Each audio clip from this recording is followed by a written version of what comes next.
Culp, and we've got a call-in show for you.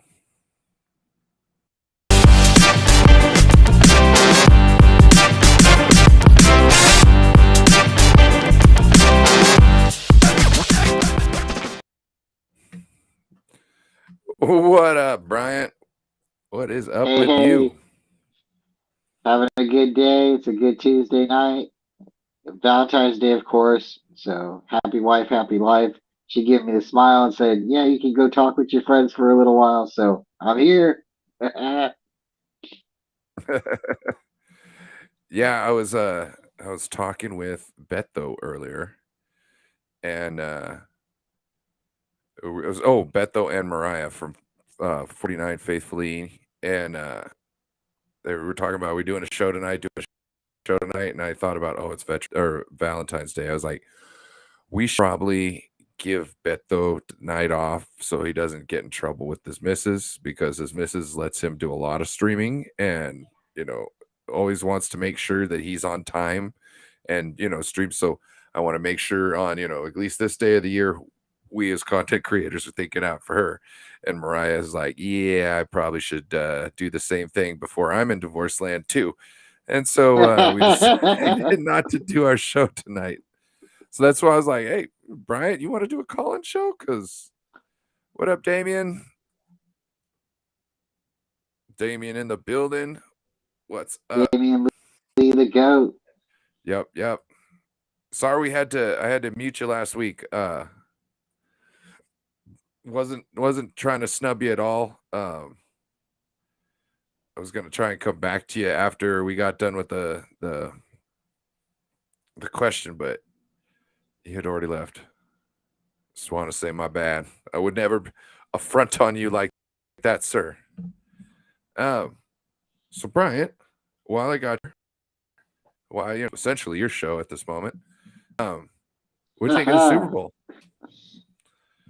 You know, I I wasn't super hyped to begin with, and then with it starting out the way it started out, I'm like, okay, well, we'll see how it goes. And at a certain point, I was more excited about my company and what we were eating than I was the game. And after Jalen Hurts, after his fumble, I was like, the Chiefs are going to win this, and it came out. It came out that way. I thought it was funny that the kicker missed the field goal, and then he redeemed himself at the end. So Oh, I there was a couple of times where I thought the tide had turned, but then it didn't.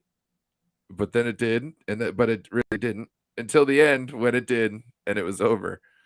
Um, I was I remember sitting there like, don't get your hopes up, Ryan. Like I had told myself I wanted the Chiefs to win because of the douchebag Eagles fans. yeah, But I gotta say, I was just like inside of me, I was like, oh, please let this be a thing, because I just want them to feel like 10 times worse than we did. You know what I mean? Like, we didn't even get to see the game, right? So it's kind of heartbreaking, but yet at the same time, it's not like we got down there was 3 seconds left, and Robbie Gould missed the kick. You know what I mean? It wasn't like one of those heartbreaking moments. It was like from the second, what was it, the first drive, second drive, we knew it was over essentially. There was no yeah. way we were getting stuff done. It once Johnson comes out, oh my gosh, we are not getting anything done. I just to But them, we were they still watched it. What? we. I gotta cut you off for a second because we were still in that game until he fumbled. Kinda. So I mean, the team was still like, hey, we got a chance. But once he fumbled, and like at that point, they went into halftime, and they're like, okay, let's just try to get out of here and healthy. So, but yeah, Yeah, no. Well, you could tell there was a second that or like we could do this. But then it seemed like they used up all the surprise magic they had, and the Eagles were already on it. And It was like, yep, this is us now. Have you ever seen that Jim Jeffries comedy special? I guess this is me now. Oh, he was talking about this time where his son had gotten really sick and he was, he had diarrhea and vomiting at the same time. And you know what I mean? So his son was, pretty much, acting it melodramatic, and pretty much saying, this is me now. Like, Dad, this is what my life is going to be like forever. Like felt really bad because he couldn't see a day where he wouldn't be sick like that. And then the day later, while his son is feeling a lot better, Jim Jeffries, got diarrhea and vomiting at the same time. And he just looked over to his son who's feeling better and he goes, this is me now. So he just used the same line to his son. Yeah. This is the new version of me. That's what I consider that. Is this me now? This is me now. This is the new version of me. It's like Sirianni. You know what I mean? Like he tries to paint his I don't understand that either. I really don't. People are blasting him too for crying and stuff like that. I mean, like maybe they just zoom in too much because I know like back in like 97, 98 when we're watching the game, you know, you can see their faces, but I don't know. Maybe we see too much of the players' faces now and the coaches. Maybe we should watch more of the game. I don't know. What I'm saying is like he wants everybody to think like he's a really honorable and nice guy, but then when you're on the field with him, he's like that douchebag in a bar. You know what I mean? Where you're like, oh my god, like if somebody doesn't fuck this guy up, I'm gonna, like, am I gonna have to resort to, you know what I mean? Like, this guy's being such an idiot right now. Like, I might have to deal with this. He's just that kind of prick for no reason. You know what I mean? You don't have to. I heard he went like this. I didn't see what the gesture was. I also heard he off the offense. And that's what Jalen was pushing his hand down. Like when a 24-year-old kid, when you're embarrassing a 24-year-old kid by acting like a child, I'm just saying. Yeah, there's some things like they got to really make sure that it doesn't happen on the field. I know everybody's emotional and stuff like that, but at a certain point, you got to remember, maybe you yourself don't perceive yourself as a um, childhood hero or a superstar, but there's other people out there that are like, hey, I want to grow up to be like Kyle Shanahan, or I want to grow up to be like Sirianno or something like that. And when you're flipping off people on the sidelines, it's not a good look for the NFL. Definitely not a good look. The only time you should be doing anything like that is after somebody was a complete douchebag to you, after the game is done and over and they go up to try and make amends and shake your hand and you just give them the finger right in the face. You know what I mean? That's when you do stuff like that. You know what I mean? You waited the whole time. They came over. You were trying to avoid them. I don't want to talk to this person. They came over to me. You got okay. Well, now you get everything that's coming to you. No, you know what I mean? Like, why are you doing during the game? Like, this is the other thing I don't get. You don't want to piss somebody off, okay? Especially if somebody's about to lay down, like you've gotten the better of them, right? Flipping them off, egging them on isn't going to get them into that hole any quicker. It's going to pull them out. You're going to unify the team against you. So the only time you should be doing anything like that is when there's 1 second left on the clock, you've got the lead, and you're taking a knee. You know what I'm saying? That's the only time you should be doing anything like that. Like, your next move after that is to walk out on the field because the game is over, right? You don't do anything like that with time left on the clock because you're just giving there's putting something out in the lexicon, out in the not lexicon, but out in the force. You're putting chi out there. Yeah. Your karma. Yeah. And I would say sometimes that's a good thing and sometimes it's a bad thing. Like for example, Kyle Shanahan went out there in the other game, and he was shoulder hitting people with, after what Debo went down, got twisted up, or and then it fired up the team in some ways, but in some ways it fires up the other team. Because like if you look at like the Super Bowl against the Chiefs, the Niners Super Bowl, once the Niners ran down to the end zone and started taking pictures and stuff, the Chiefs got fired up. That's what You I'm know, saying. so like that's not really a good idea to start celebrating in the middle of the game. And then everybody's gotta remember, like sportsmanship and stuff like that. That it really has to do with like the number one guy. And I'm not gonna say like the Steelers are a bad organization or their coach is bad or anything, but he definitely made a bad decision when he put his knee out there or his foot out there and tripped that guy. You want to have a good organization. You want to feel good about your players. You don't want to feel like you're, I don't know, you're not cheating or dishonoring somebody or getting over. You're the best team because you're the best team, not because your coach is tripping players on the sidelines. Like, I don't know. Um, King Ken Panichi. I don't know how to pronounce that last part. Sorry, Ken. If you are Ken, but I know you're a king, so I really appreciate you for joining. I don't think I've ever seen you in here. Really appreciate you. I do like the second comment of his. Um, let's lay off the Kyle is a great coach. Let's lay off Kyle. He's a great coach. Um, I don't think just because somebody's a good coach or a good person, you need to ever lay off of them. No. Getting complacency kills. And if you're not on your toes and that cause you to do harm to you or yourself or your team, you yourself or your team. Okay. There's two the same people in that one. But you know what I mean? Oh, you're an old friend of Brian's here. Wonderful. Yeah, I just think there's like you can criticize something you love. You know what I mean? Like just because you criticize the 49ers moves and stuff like that doesn't mean you can't still love the 49ers. It just means you don't appreciate something they did. And, out of love, you were critiquing.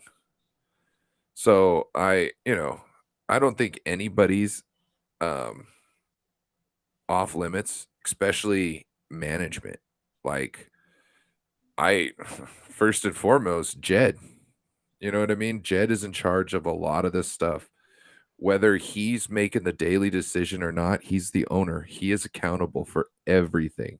That's one of the reasons why I like Grant Cohn's father, because he was trying to hold him accountable that one time where he told him he should fire himself. Like, I don't think that's set in to Jed York. Like, you're accountable too. You fired all these guys because they weren't doing their job. You didn't do your job in the beginning to get the right guys to do their job. You know what I mean? And Yeah. that was Yeah. his point. As much as you love the team, and you own the team, your family owns the team. As much as you grow up and it's your destiny or your right, maybe you're just the right guy to own this team or to move this team in the direction it needs to go. Sure, everybody in hindsight can look back and say, firing Harbaugh or trying to trade Harbaugh, during that time was a bad decision. Keeping Balky was a bad decision. Yeah, he But for fired the whatever wrong reason, person first. yeah, and this is all hindsight coming back, but like just You could for see that going at the time. but Balky was yeah, trash. in Harbaugh's defense, you can be like, hey, from this time the Niners were garbage. We were garbage for 10 years. At least no, from 2000 and what, 2003 all the way up until what, 2009, 2010 did we barely get a team, like that was someone could actually say, hey, like you guys got a decent team besides Frank Gore. Because for the longest time, all we had was Frank Gore. So yeah, I mean, like Kyle needs to be held accountable. Jed York needs to be held accountable. John Lynch needs to be held accountable. That's why I kind of like John and Jed because I don't see them being best buddies. I see them being good coworkers. But Jed's friends with Krog. He's friends with Kyle. And I think until he can maybe get a couple more people in there that not necessarily, just like what Grant's been saying, Kyle needs people that aren't yes men. Jed needs guys that aren't yes men. Everybody in a place of power needs people who aren't yes men around them, and they need to understand that they're not just going against them because they've got something against them. They're going against them because they see something that is big and needs to be changed. And I'm not saying that you need to take 100% of that person's advice, but you need to be seeing this stuff and planning. Okay, maybe I don't believe Bryant's right, but just in case Bryant's right, let me have a backup plan. You know what I mean? Because if Bryant's right and he goes to go, I told you so, I could be like, yeah, you told me so much that I was ready for it. You know what I'm saying? Like, it's not Yep. all of 100% you were right. It's not only you were right, but I got the game plan ready and you didn't know I was ready for it. You know what I mean? Like, To it's honest to for like Jed York to fire Harbaugh and not have a legitimate replacement. And then but he did it already. He fired Mike Nolan. And he thought, oh, I'll just plug in Singletary. Well, Singletary, good person, never met him, can't really tell you, about him, but he had that locker room fighting for him at a certain point, and then we all know he pulled his pants down, and the law stopped paying attention to him, right? The Niners needed to move on. We needed some different direction, and then they go and get Harbaugh. Okay, you have Harbaugh, and then when you let him go, you don't have a legitimate replacement. No, they were like, okay, well, we're going to go into a rebuild. So we're to get rid of as much people on the team as possible, and we're going to, Chip Kelly, and then so for people to say anything like fire Kyle now, who are we going to replace him with? well, It doesn't make sense right now. not right now. Like, if you were gonna No. fire Kyle in the middle of the year last year, you could have given D'Amico the team. You know what I mean? There could have been Yeah, things. that You know what I mean? that's a possibility. Yeah, But I don't think I was calling for Kyle's head last year. I'm not gonna lie. I was calling for his head because I watched him just uh, abuse Trey Lance on the football field. You know what I mean? Like, yeah. just run him up the gut like he was a fullback. And I don't like For all the excuses Kyle. that's come out afterwards, for all the excuses to him in a way, you have Kyle Shanahan saying, okay, Trey Lance broke his middle finger in preseason. So then when he came in against the Cardinals, they primarily ran him as a running back because he couldn't throw so well. He shouldn't have been in the game. He shouldn't have been in the game. But then when he comes in for the Texan game and he can throw the ball, where we can see his talent, we can see you know a better portrait of him. Like, hey, this is a better image of him, and this is And if what I sample remember size. correctly, he was running the Jimmy offense against Yeah, Houston. yeah, Yeah, and he did yeah, good. yeah. So You know what I'm saying? Like that's what I didn't like. I didn't want Trey Lance here and to run Lamar Jackson style offense. Okay. It could be nasty. Okay. It could be nasty. Don't get me wrong. We don't have an offensive line for that. Okay. The Baltimore Ravens, when they were having a lot of success like that, they were having big guys up front and they used jumbo with an actual offensive lineman. Okay. Kyle doesn't do that whatsoever. So if you're going to do that, then you got to fully commit, and you got to fully commit by upgrading your line with a lot of big guys who could move big guys around. So you have less chance of big guys hitting your quarterback, right?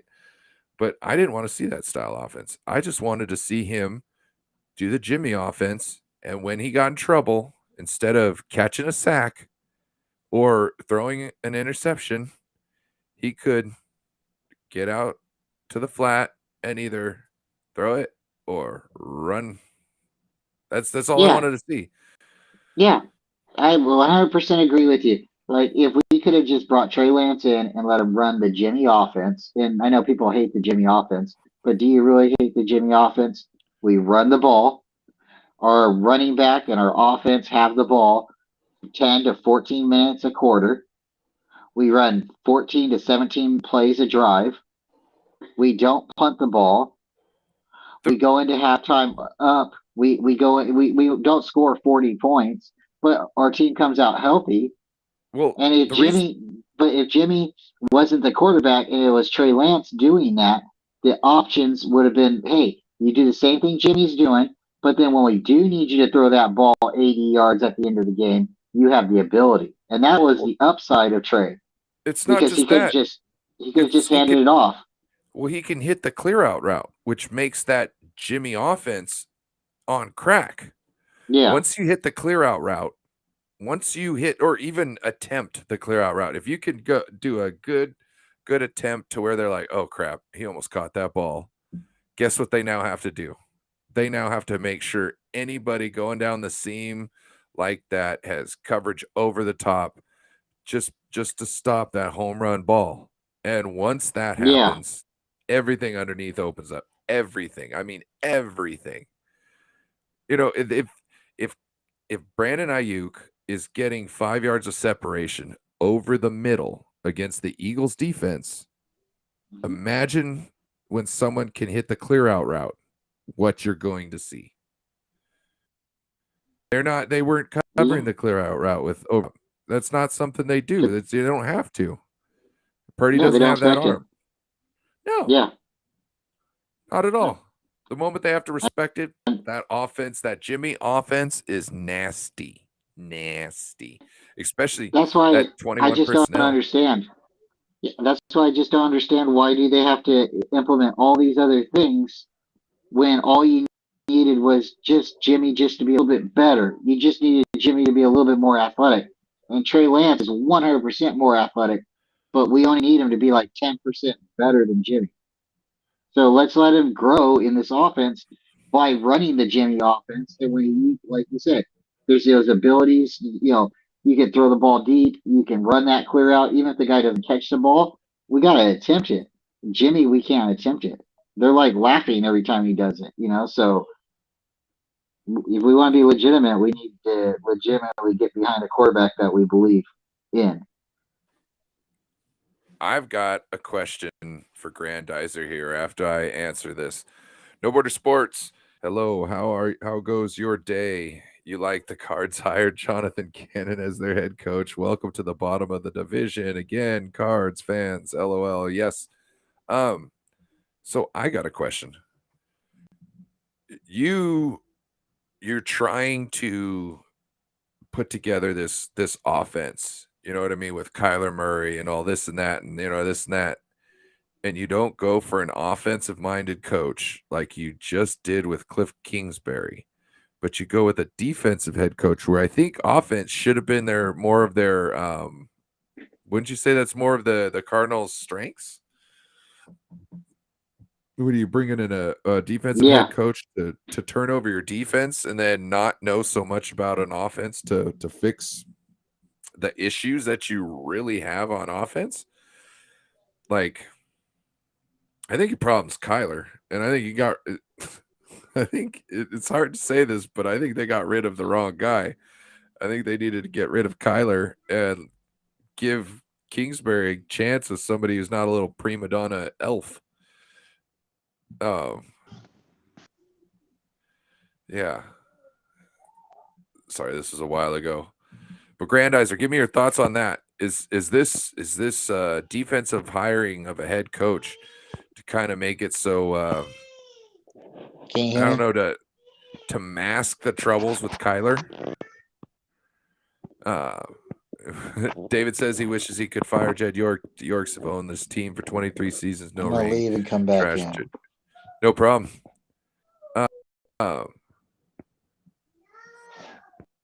So yeah, the Yorks did a horrible job in the beginning, and then they were about ready to just give up because they were running into the ground. Eddie's like, just stop. And then someone's like, oh, let's give it to Jed. Jed will figure it out. Jed's a smart kid. Oh my God. Jed got all that money, can't fix that hairline. Oh, geez. All I'm saying is, if you got that much money, either fix it or shave it, bro. Don't leave that half-ass attempt. You know what I mean? Like, God, like, go business cash or something, just like put on a ball cap and act like you're, golfing all the time or something. Oh, excuse me. So hey, you know what you're saying about like the Cardinals and stuff, right? The what? It sounds like the Cardinals hired a defensive coach because they're going to let offensive Curler,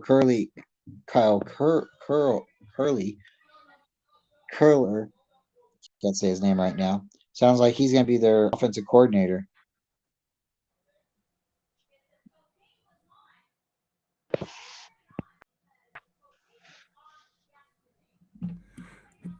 Sorry, there's some shit going on at my house right now. It's okay. What was that you said again? Sorry. Trying to say, sounds like they hired a defensive coach. It sounds like they hired a defensive coach. The Cardinals did because they're going to let Kyler run the offense. I'm sure that's kind of something that's involved, something like that. Like Kyler's gonna be in on the process or something like that. Like he needs like master control. Yeah. Oh,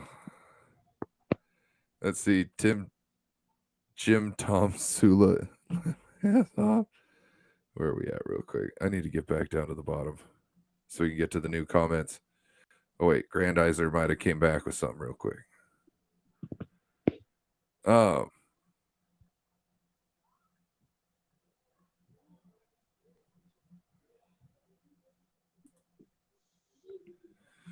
They said some Cards fans were I say the 49ers better watch out. Their defense is coming, LOL. They will get destroyed when they face the 49ers. Yeah. Him in his first year, he might be able to do something. I don't know. I don't think they got the bodies on there. I might have to go stop this if this keeps going on. I might have to go fuck somebody up on stream. Yeah, they're gonna rebuilding. They're gonna be rebuilding for the next 2 years at least. So if I leave, just keep talking. Just so you know. I'll keep it alive. Yeah, we'll start talking about and stuff. If I don't come back after an hour, don't worry about it. Just leave.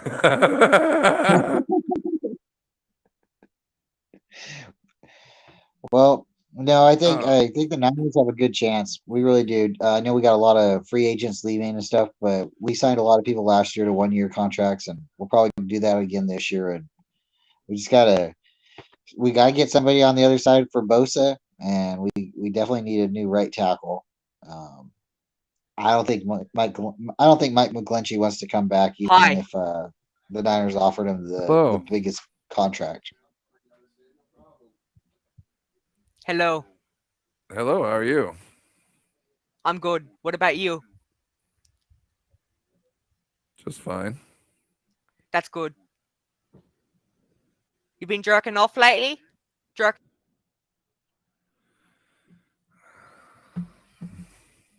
You know, what can you do? I couldn't hear him, so I mean, that's all right, But we got good vibes here. So if anybody wants to call in and talk 49ers with us, hey, this is a good vibe show. So so weirdo asking about my jerk off patterns. Like, bruh. Like, that's only funny to 12-year-olds. It's Thanksgiving. Or I'm sorry, it's Valentine's Day. Some special treatment tonight, baby. No. See, if he wouldn't have been a weirdo off the bat, we could have had fun. But you know what I mean? He wanted to Yeah. be a weirdo. Yeah, because I wasn't sure about that mask, man. Like it had that like Riddler vibes going on, from the new Batman movie. And I was gonna ask him if he had duct tape or something, but not quite yet. So Tony here asks, what positions would the Niners draft this year? I see them drafting right tackle. They could draft left tackle. Also, Trent's not getting any younger. They could draft kicker. They could draft linebacker. They're probably going to draft linebacker, tight end. Yeah. Defensive interior. So D tackle, nose tackle. What other glaring thing in the face am I totally missing? Safety. It's another one, safety. So that's probably our biggest needs. That, like, even if they answer some of those needs in free agency, they're probably going to go to the draft also. It's like a one for now, one for later type thing. You know what I mean? So Yeah. I would see them drafting like a kicker if you're looking at free agency and there's nobody available. I think they're gonna get Robbie at a team discount. They definitely need a right tackle. We definitely need a defensive tackle. We need somebody on the inside of the defensive line, and we need somebody on the outside of the defensive line. Safety definitely. And then if you do end up drafting a linebacker, that wouldn't be a bad idea. And yeah, we both can probably giggle because they're going to draft a running back. We all know it. Probably in the third round. No, not in the third round. I think they've got enough hack for that. Enough crap. You know what I'm saying, though, man. 3 years in a row, third round. This is number 3. So they're gonna do what they think. Drafting a kicker isn't necessarily crazy, and the reason being is not. if you go out and pick up a kicker in free agency, you're probably going to get a middle of the road guy, because most of the good kickers are stuck in long-term contracts. So what you're doing here is you got a backup if you get a free agent, you got a good free agent, but you got a chance in the draft to nail, a pick. And I think that Hey, Sebastian Janikowski was taken number 1 by the Oakland Raiders, and that was probably at the time a lot of people laughed at it and stuff. But I think over time that pick turned out to be one of their best picks. I mean, for a long time he was their MVP on the team. So totally. If we could get 100%, 100%. So if we could get somebody like Seabass, I mean, like, hey, we went for Mitch Wisnowski in the 4th round, so I definitely could see him going for a kicker. I know people say, "Oh, you don't draft kickers, you just sign kickers." No, I mean, if you really put the money out there, or you really put the time out there, and you get the best guy available, you might have somebody for a long time. It's about keeping them upright and not getting them scared, and that's kind of like a quarterback too. Quarterback gets too many hits on him and they go down, then they get scared. Well, if a kicker comes in and he misses too many times, then he doesn't believe in himself. So you got to keep positive energy going towards him, and especially if you believe in the guy. Not just that, but imagine trying to get him later when he's not when he is a free agent, and teams that he's already on, and showed that he can be, has got talent. Yeah. You're paying more to get him away from there. You know what I mean? Yeah. So it's better to draft somebody to get him. Yep, draft him early. Get a good one, and it's not ever 100%. Guarantee you're going to get a good one, but get a good kicker. You let your scouts scout and do their job. And rely on them. Get a good kicker, and then believe in him, make him believe he's part of the team, and then you'll have him there for 10, 15 years. You won't have to worry about a kicker for a long time. But when you don't care about the guy, you can't say his name, they don't stay very long. Well, not just that. You don't want to be like, look at that guy playing for the Cowboys. He missed 4 kicks in a row. Like, we don't want to be there. Like, No. we could not get as far as we did in 2019. As long as we've had Jimmy, we could not get as far as we did if we did not have the dependability of a Robbie Gould. Yep, 100%. I joke, I say it a lot. I'm like, Robbie Gould's the MVP, but if you go back and you start looking about how many games he won for us, you're like, oh well, he didn't win the game. Well, he kicked a field goal in the beginning of the game, and that field goal adds up to the end of the game, and Jimmy threw an interception in the game, so that doesn't add up. No, everything adds up. It all I adds don't up. remember him. I don't remember him missing many kicks when we needed those points. You know what I mean? It's normally he misses a kick in the middle of the season when we're blowing somebody out, and he's pissed at himself. You know what I mean? Like, and I'm like, yay, we didn't need that. Obviously, the rest of this game is in the bag because he doesn't miss these if we need him. And then it's like, and now he's got it out of the way. Look, he's going to drop 2, 3 a season. There's one. You know what I mean? We the 33% done with his quota. You know what I'm saying? 33%. That's great. You can't blame it on a kicker when like the line doesn't hold up and the kick gets blocked. You can't blame it on a kicker when the snap's not held the right way, but you can blame it on him when he hits the goalpost. You can blame it on him when he kicks left, or he kicks too far left.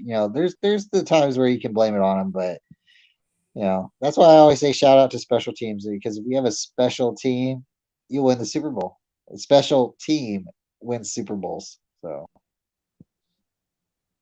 yeah, I think it's really important. Like, I feel Robbie Gould is probably one of the reasons why we got the special teams coach we did this year. Why they went out and made a move like that. Because Robbie's like, why the fuck are we wasting our time with anybody other than somebody who's on the cutting edge of this shit? Because you're being average in special teams is just like being bad at special teams. You're doing nothing. You're doing nothing to help your team. You're just doing as much as you can to make sure that they can't do something. You know what I mean? It's like playing not to lose instead of playing to win. You know what I mean? The difference in that. You don't want a special you want to be going for the throat every time one of your teams hits the field, whether it's offense, defense, or special teams. You need to be going for the throat. And if it's not like that, the other team feels safe. If you give them the feeling of safety, then they could get into grooves. Then they can have confidence. It's a lot of stuff. Yeah, most definitely.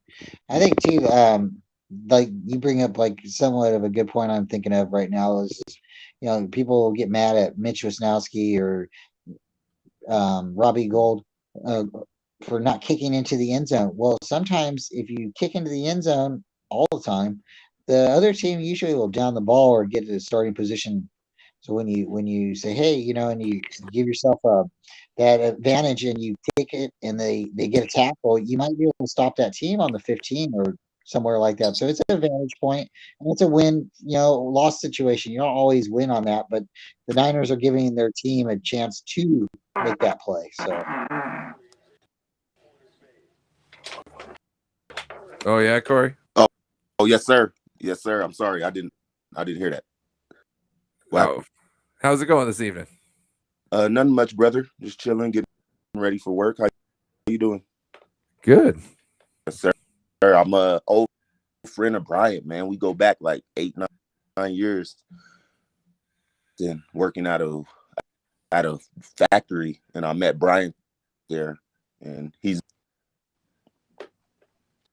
I know who you are, Corey. I know you now. Oh, you do remember. I didn't know if you remember me, brother. I was just making sure. But knowing Bryant since he was knee-high to the duck. Oh yeah, you've been knowing Brian for that long? I only No, for no, like I a was saying you. Have year you and ever a seen half. Pool Hall Junkies? No, I've never seen Pool Hall Junkies. Oh, bro. You got to watch Pool Hall Junkies. It's free on YouTube right now. It's got Christopher Walken in it. It's about pool hustling. It's a really good Like movie. about pool sharking, right? Yes. Right? About sharking. Yes. But not like Jackie Gleason the hustler. You know what I'm saying? It's more of a Okay. cheeky, funnier, you know what I'm saying? But Okay, a it's little more good. comic relief. It's Okay. good. Okay. I'm It's gonna good. check it out. Christopher Walken. Pool Hall Junkies. Yes. Corey, man, let's get your thoughts on the game, man. Well, Yeah, first off, let everybody know, who your favorite team is, and I'll stop for a Oh second. man, I'm a 49er diehard, man. Born and I raised know it. California, SoCal to be exact. I wasn't in NorCal. I was born in an Inland Empire, San Bernardino. Born and raised 49er diehard. You know, I go hard by my team. I don't play. My thoughts on the game, on which one, the Super Bowl or the one we lost? I'm not sure which one. Man, let's start I'm with the pretty one we sure I lost. got your thoughts on it. Yeah, let's go with that one. Let's start with that. Game. I'm not too upset about that game because we did have a third string. Technically, Trey Lance should have been healthy. He got hurt in week 2. He ready to play a backup role. I don't know why he wasn't even getting ready to return. I don't know. There was a setback. They had to go back in and either remove something or fix something. Okay, but there wasn't. So I didn't know that there was a The setback. screw or something Okay. like that was in his foot. yes, Okay. something He had a screw that was in his foot. something Yeah. wasn't See, I'm not mad was about a setback. As irritating long or as there something. was a setback. So, but I do feel like we had a good season. If you look at all the injury, the stuff we had to go through, trades, Elijah Mitchell was hurt for most of the end, you know. But I do feel like we had a good year. I don't feel too bummed about losing to the East. They had a good year also, you know. I was more hurt on the Rams with a 10-point lead in the fourth quarter. That one hurt me much more than this one. I'm okay with this one. I'm not that that hurt. I Yeah, it can't was a remember. sickening feeling after the quarterback got hurt, and then you can't.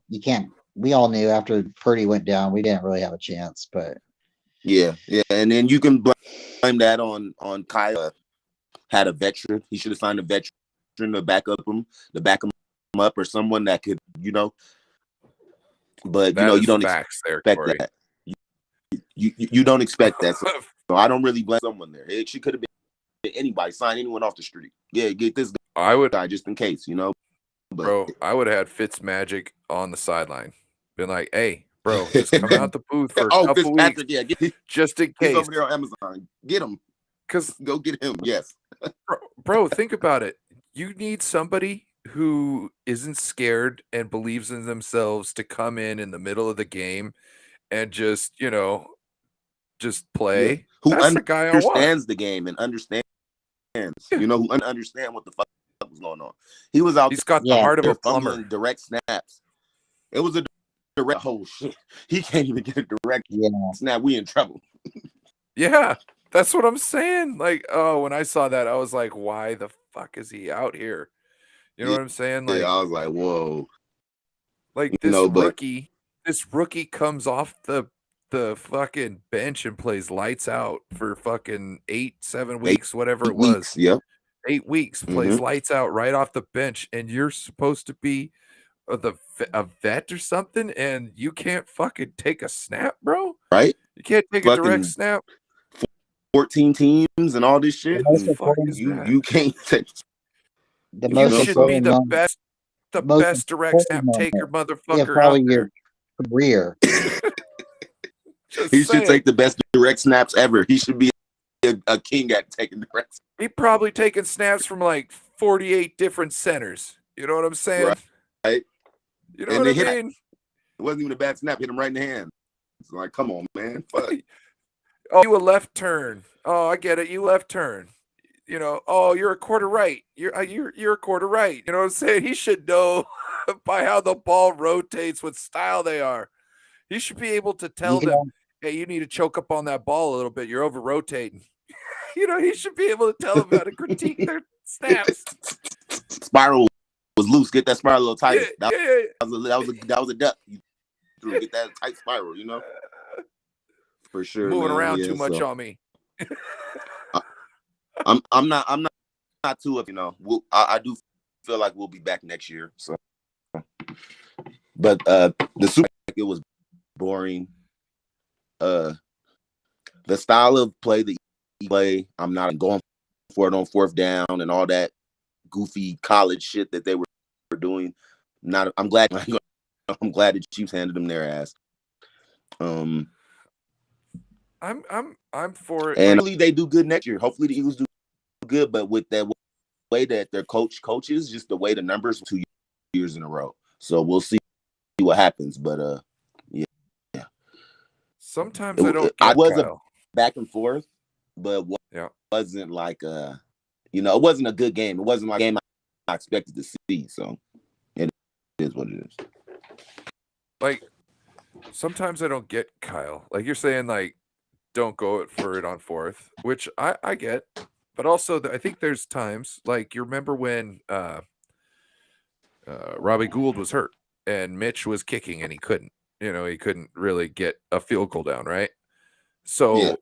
I remember there was a third down and he called like a third and long play. And then he tried to have Mitch kick it on fourth down, which man, just take the penalty, back up, punt it. You know what I'm saying? Do something like that. Or Yeah. on third down, treat third down like a second down and try and half the distance. So on fourth down, you can go for fourth down and it's like a third and short. Yeah. You know what I mean? Like Yeah. I don't understand his situational thought process sometimes. Like I'm not saying every time you come up against a fourth down, like just You gotta go. you're past the 50. Yeah, I'm not saying that Mhm. at all. I'm saying if you feel like, you know, your guys can get the push, yeah, run that ball. You know what I'm saying? Yeah, I'll give you full liberty. If I'm sitting there watching you go down the field every day and I saw you, come up short on a pass play, you know what I mean? But I know every time you hike that ball, you've gotten 4 yards. Yeah, go for it on fourth down. Go. Yeah. I trust you. Yeah. From what you've shown Yeah. me previously, I think it's a good call. Just because it's Yeah, fourth the down Eagles doesn't have mean you should go for it. that a lot though.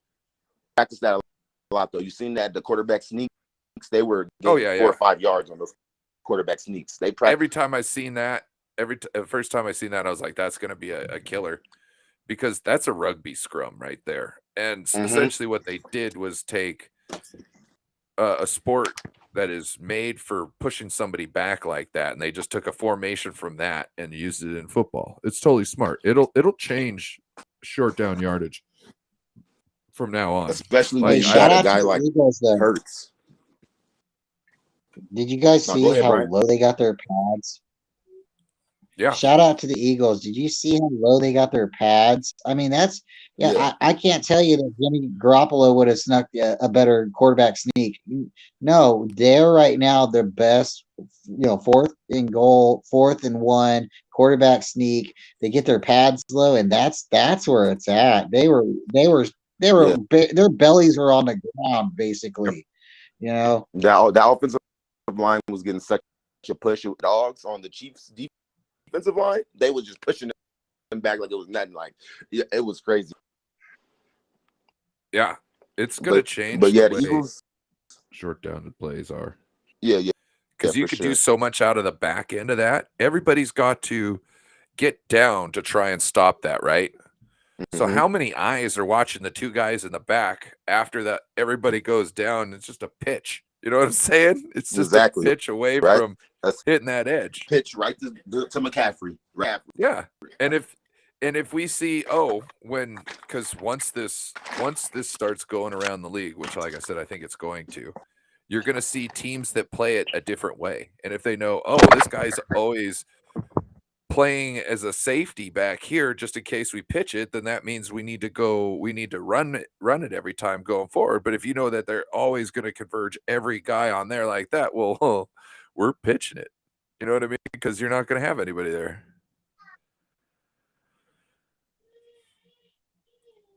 Let's see.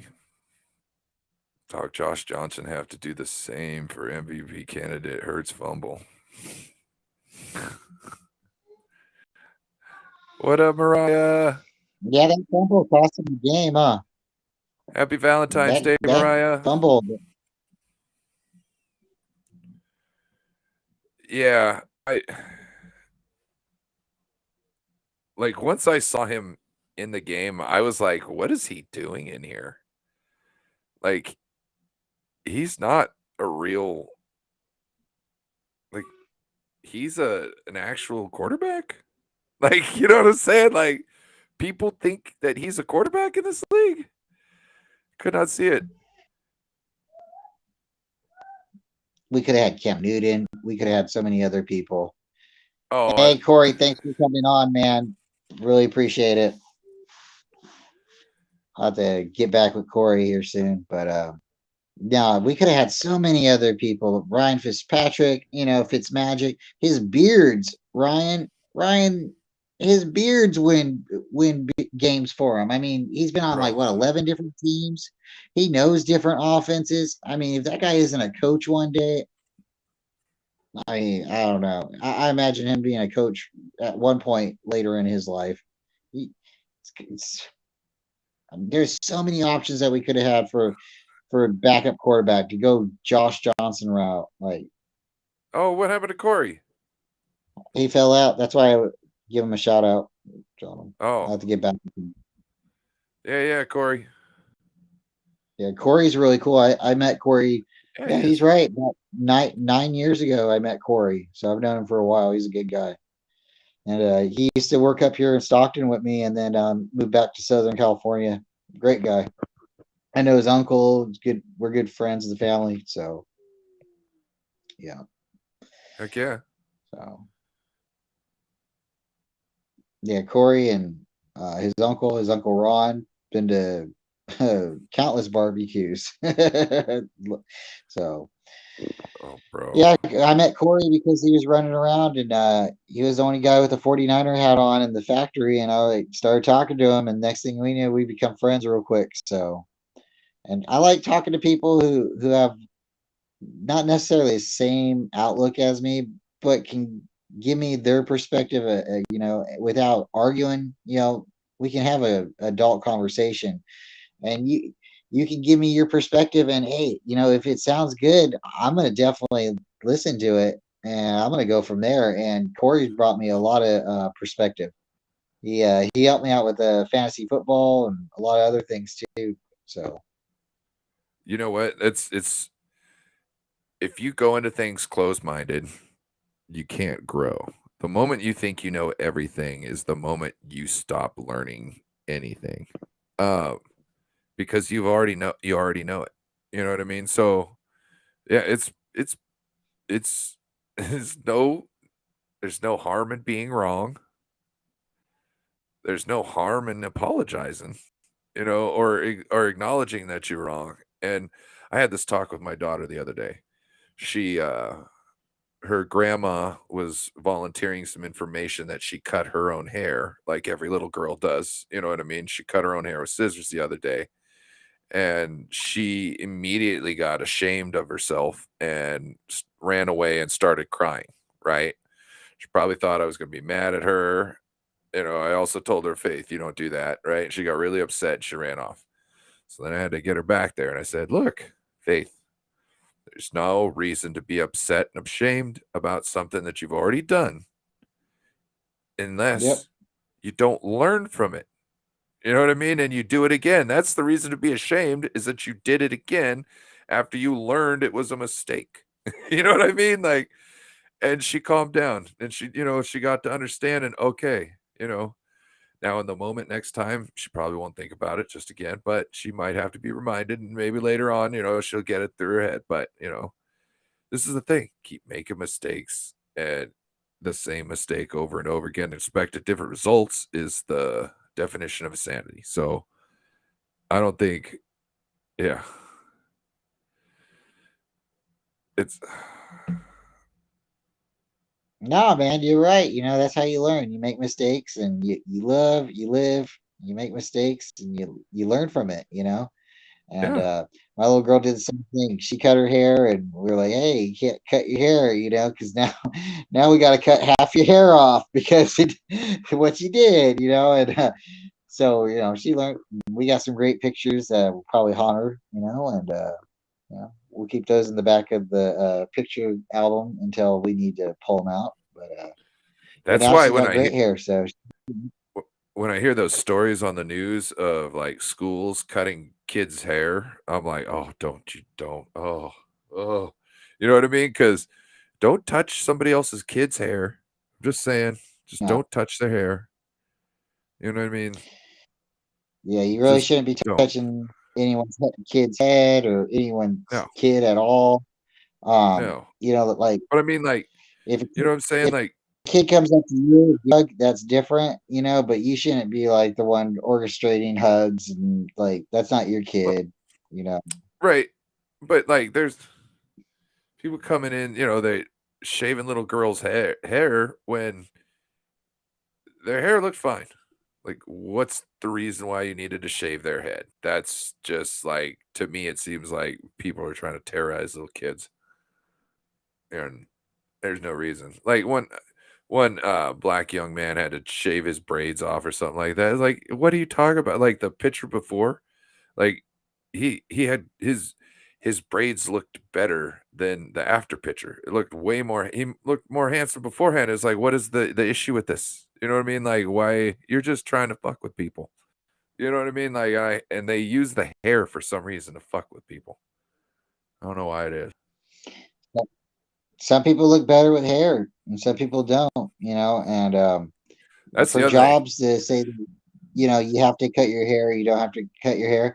I would have to really look at like what job are you talking about, because like I guess, like some jobs, yeah, you don't want somebody to have a bunch of ass hair, but then they make hair nets and they make hats and stuff like that. So as long as they're being clean and presentable, I don't really care, but When I you worked don't want when, somebody coming to work with a FU on your shirt, that's for sure. when I worked in the beer industry, I had to shave every day. My boss would say something. And like, I have facial hair now, but for me to have facial hair, I, I would have had like, you have to like go on vacation and come back with it and ready to cut it in, or else you need to shave that shit off, because we're not having this no in between stuff. Like, I had Budweiser written on my butt, Budweiser written on my shirt. Like, they had a pressed uniform for me every day. You know what I mean? Like every day of the week, 2 weeks of worth of clothes. You know what I mean? Like it was all set up. So like that's you're taking all that way too seriously, you know. Yeah. And that's why I think everybody's like, "Oh, you got this great beard, bro." It's just shaving every day. You know what I mean? Like I used to not be able to connect.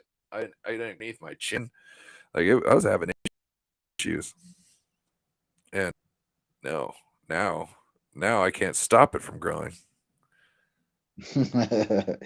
Yeah, my little brother, he had dreams of working at Revision, and I was like, listen to him, and he said the same thing I think you were saying is they'd have to shave every day. And if you ever get to see a picture of my brother, he looks like a little mini Thor, and his beard's just as thick as yours. So I'm like, I'm the older brother. How you got a beard like that? So It's you those got to beards. I shave don't. it when you shave every day. So any of the little hairs, like when I said I couldn't connect, I had there. They just weren't thick enough. I shaved every day. It made those little hairs thicker, and they started showing up. You know what I mean? They were there the whole time. It was peach fuzz. You know what I mean? But that Yeah. peach fuzz turned into stubble over the 10+ years in the beer industry. Oh yeah, bro. Oh, one of my favorite. Oh, we used to down stack pallets and pallets of beer, right? We go to like a, like a 7-Eleven or something like that. And those guys go through a lot of beer, right? So we're down stacking, we have big, huge displays. There's probably, I don't know, 418 packs going into a store. So you got, 7, 8 pallets, you know what I mean, of just 18 packs. And we're throwing them at each other's face, right at the face. Yeah. Because your reflexes your reflexes are heightened when something's coming at your face. So we used to do that, and oh my gosh, it was like, even though you could have got hit in the face with an 18 pack, which it never happened. I never got hit in the face with an 18 pack, and we went really fast. And it was just because, your reflexes, and also the other person saw that when there was an issue, they would pull up. You know what I mean? They would pull up and they wouldn't send the next one. So it was like, but it was like midair. You were looking at the package as it's flying straight to your face and figuring out whether you need to grab it and flip it first and then put it down, or just grab it and put it down. And I mean, like, you could do this. It was crazy. Just flying at your face. Bop, bop, bop, bop, bop, boop, bop, bop, bop, bop, bop, bop, bop, boop, bop, bop, bop, bop. It was Hey man, okay, I played high school football and I was third string quarterback, right? Well, just playing, out in the yard, I always told people, if I throw it at your face, you'll catch it.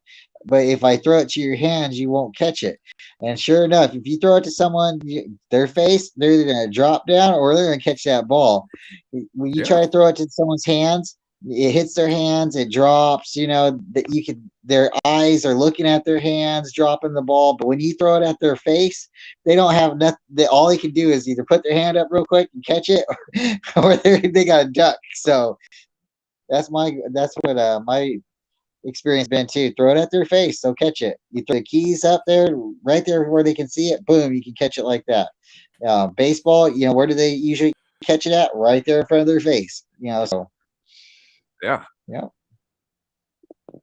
I think it's better to catch it in front of your face, especially in baseball. It's almost like you can use your body weight in stopping it. You know what I mean? Because you're catching it and you're going towards it. You know what I mean? Instead of being out here and being able to push you back, he's right in your chest. Unless you have to do your soft hands. You know what I mean? Yeah. Yeah. You got anything else to talk about? I'm just really excited about these upcoming days. We'll find out about Brock Purdy surgery, find out how extensive that is. We're looking forward. I am looking forward to finding out what vets might be available coming up here real soon. I know everybody's like, oh, this and that person, but no, once the new league day starts, I think that's in March here. Once that starts and people are starting to get going different places.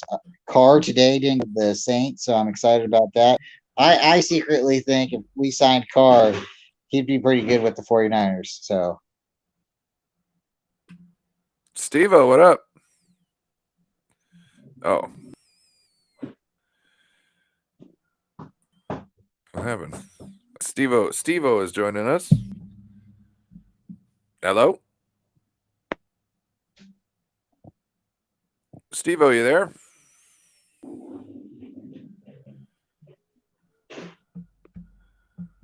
you might have to come out and come back in. Oh, slip you backstage. Oh. This might be Steve-O. Steve-O, you there?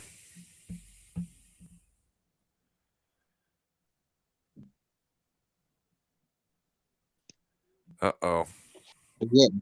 Yeah, I'm thinking, depending who Carr goes to, and they'll start seeing a ripple effect of where everybody else will start going.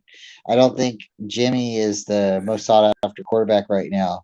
I think once Carr gets signed, I think everybody else will start going different places. So Hey, Steve-O, it's saying your net connection is 0 out of 10 right now. You've got one red bar. I don't know if you're going to be able to make it in here. That's just what I'm noticing. How's it going, Steve-O? Can you hear us? Like, All I hear is like the phone gripping.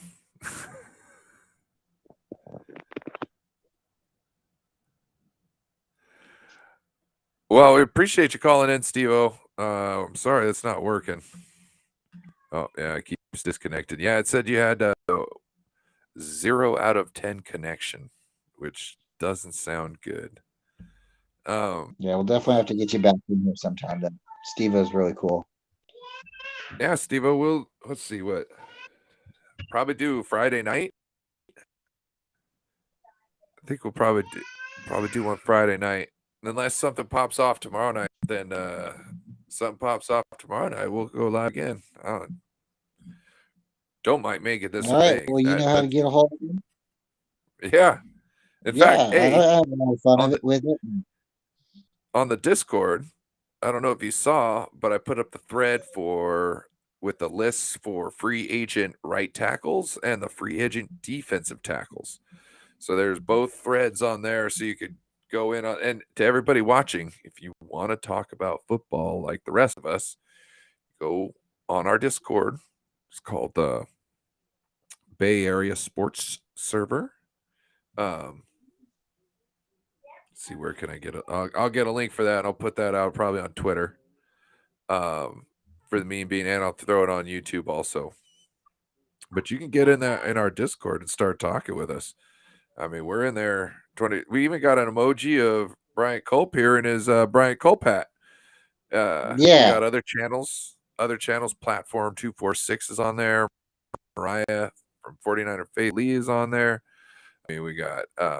Oh, hey, Steve-O's back. I was about to sign off, but it comes back with a connection. What's up, Steve? What's up? Can you hear me? Yeah. Sweet. It's only my second time calling, so I'm new to this whole network thing. Oh, Well, good you gotcha. called. Really glad you called in. No problem. Broke my cherry last week on Jay in the Bay, so I feel a little bit better about myself calling in now. Oh, okay. Yeah. Yeah, so what's your feelings? Tell me about feelings on the Super Bowl. It was a pretty good game. Of course, I was rooting for the Chiefs because of the Eagles fans and all that, but I thought it was pretty decent. I'm surprised they scored as many points as they did with the field the way it was, but I liked it.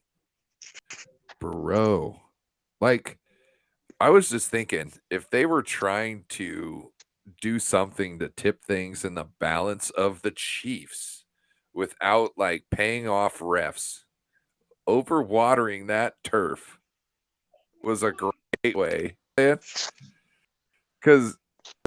I don't know if you've ever been around a lot of ice or anything like that, but playing on a field like that is almost like playing or like walking on ice. You have to take these short little choppy steps. If you overextend at all, you're going down one direction or another. You know what I mean? Whether it's face first or feet first, you're going down. No, I played a lot after high school. Oh, you did? Go ahead. I played a lot after high school. We'd play in the snow and everything, and like there's this one guy that in the snow, like he wouldn't lose traction. It was like he had cleats on and nobody else did, and it was just crazy. And that was on regular grass, so it was just weird to see. Yeah. Yeah, some people got that mountain feet, you know. Some people got those mountain feet, you know. Bro, I played in Washington. Okay, so like it rains like crazy out here, and you can't just have a mud puddle. So like our field was seriously, I swear, like a good 5 inches of like a mix between like compost and sand. You know what I'm saying? Like, so if it rained, the water would get run down and through the sand. You know what I mean? It wouldn't just sit there. It would drain out. Like the drainage was great. You could put your fingers in the grass and like all your fingers would be down touching the grass. Like you weren't even like arching. It would be like stuck in below. Like, oh my gosh, you could really grip sometimes. And especially when it was dry. Oh my God, the grass was so long and you had that, you could grip so well in there. I remember this one year I was playing. I was a gunner, and I was the fastest guy on the team. I had this guy, man, and like I went to break down to tackle him, and literally because it rained the night before, I had this skid mark like 6 feet long on my foot, just freaking just sliding in the dirt. I mean, you could see it clear as day on the film. It was just embarrassing. Yeah. Gosh, Yeah, high school football was fun. the coolest stadium I went to when I was in high school, we went to play Oakdale, the Foothill Falcons, and their track around their field was red. And it was the first time I got to go and play like on an artificial field. And when you fell on that field, it had like the little rubber bits that would fall, like come up in the air. And I just thought it was a little weird. It was a little unnatural, but the stadium itself was really beautiful. So I ruined my sister's work uniform because I washed my socks that had the black foamies, that the black foam stuff that they used to put in that older type turf. You remember the turf, the fake turf, and then they'd fill it up with the little black foam stuff in the middle that would make it feel like dirt. So that would be it. And those black things got off on my socks. They got stuck to my socks, and I didn't think about it. I washed it and it went through, and they melted to the inside of the dryer. And then when my sister closed into the dryer, they remelted back onto her clothes. I felt so bad. Oh, it happens. Like, it happens. She thought she left one of her mics. Huh.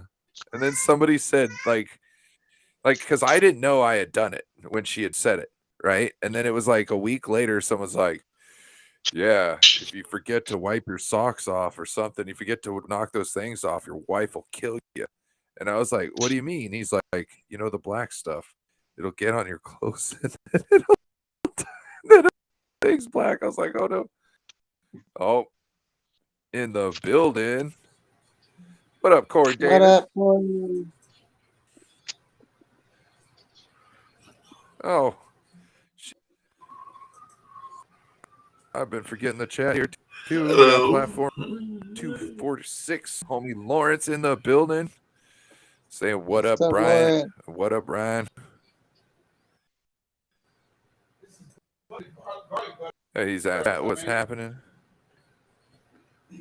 Corey. So, Corey, he talking to somebody, of course. Yeah, my brothers asked me some questions. Yeah, no problem. What was your thoughts on the did any of your pickups come true? No. I did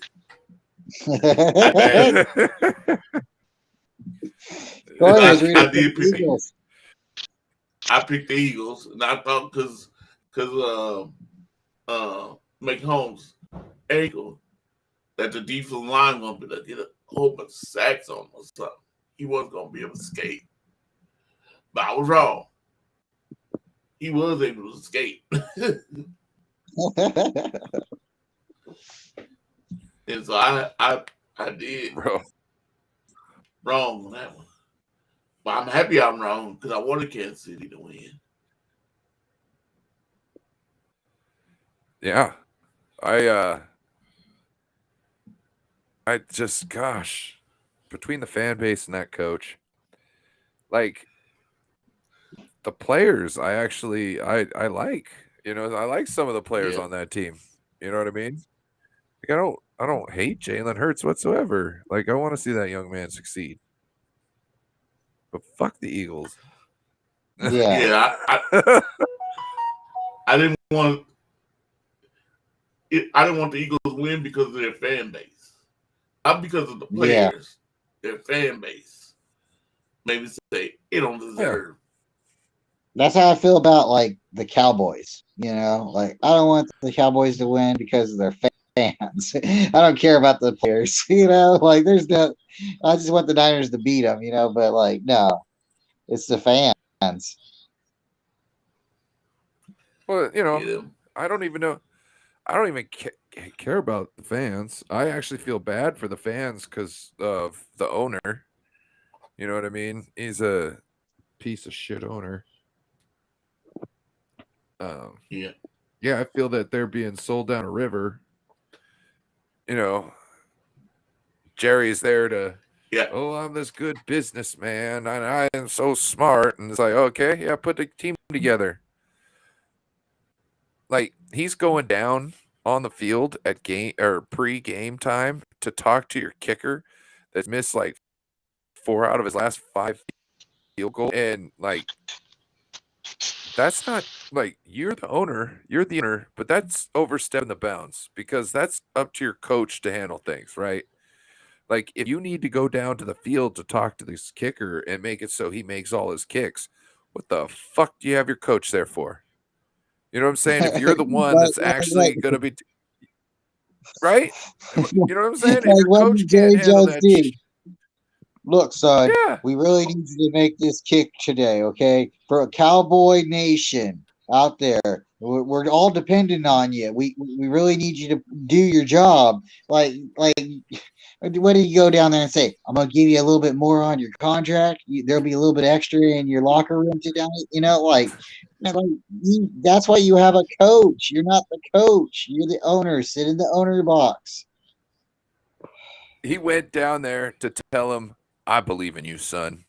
The mere fact that he's down on the field to tell him that totally lets the kicker know he totally does not believe in you. Did they open up the skylight for him when Jerry was down there on the field? Did they open up the skylight so he got like that ominous glow and the soundboard? Oh, when he was on the field. Ominous glow. That guy. I mean, God. You know what I'm talking about? Like he's almighty. They open up it and he's got that sunbeam on him where he's like Jesus or something. Like, come on. Yeah, he gets that light on him. Yeah. You're gonna have a great day today, son. Yeah. We believe in you. Yeah. I believe in you, son. No, you coming down on the field. You never came down on the field to talk to me ever before in my life. So why is it now? Oh, it's because last game I kicked 4 field goals and you don't believe in me. And so now you're trying to give me some false hope to make me feel better. Oh, genius. Genius. Now I just know there's even more pressure on me. You know what I mean? Now I know the owner definitely knows my name. So I worked at the Golden Corral, right? And when I first started working at the Golden Corral, this guy, Mike, okay, God, he was an asshole. Just a straight asshole. And I found a way to appreciate him. But he's a straight asshole, okay? You can appreciate certain aspects of certain things, but as a person, at certain times he was just a complete asshole.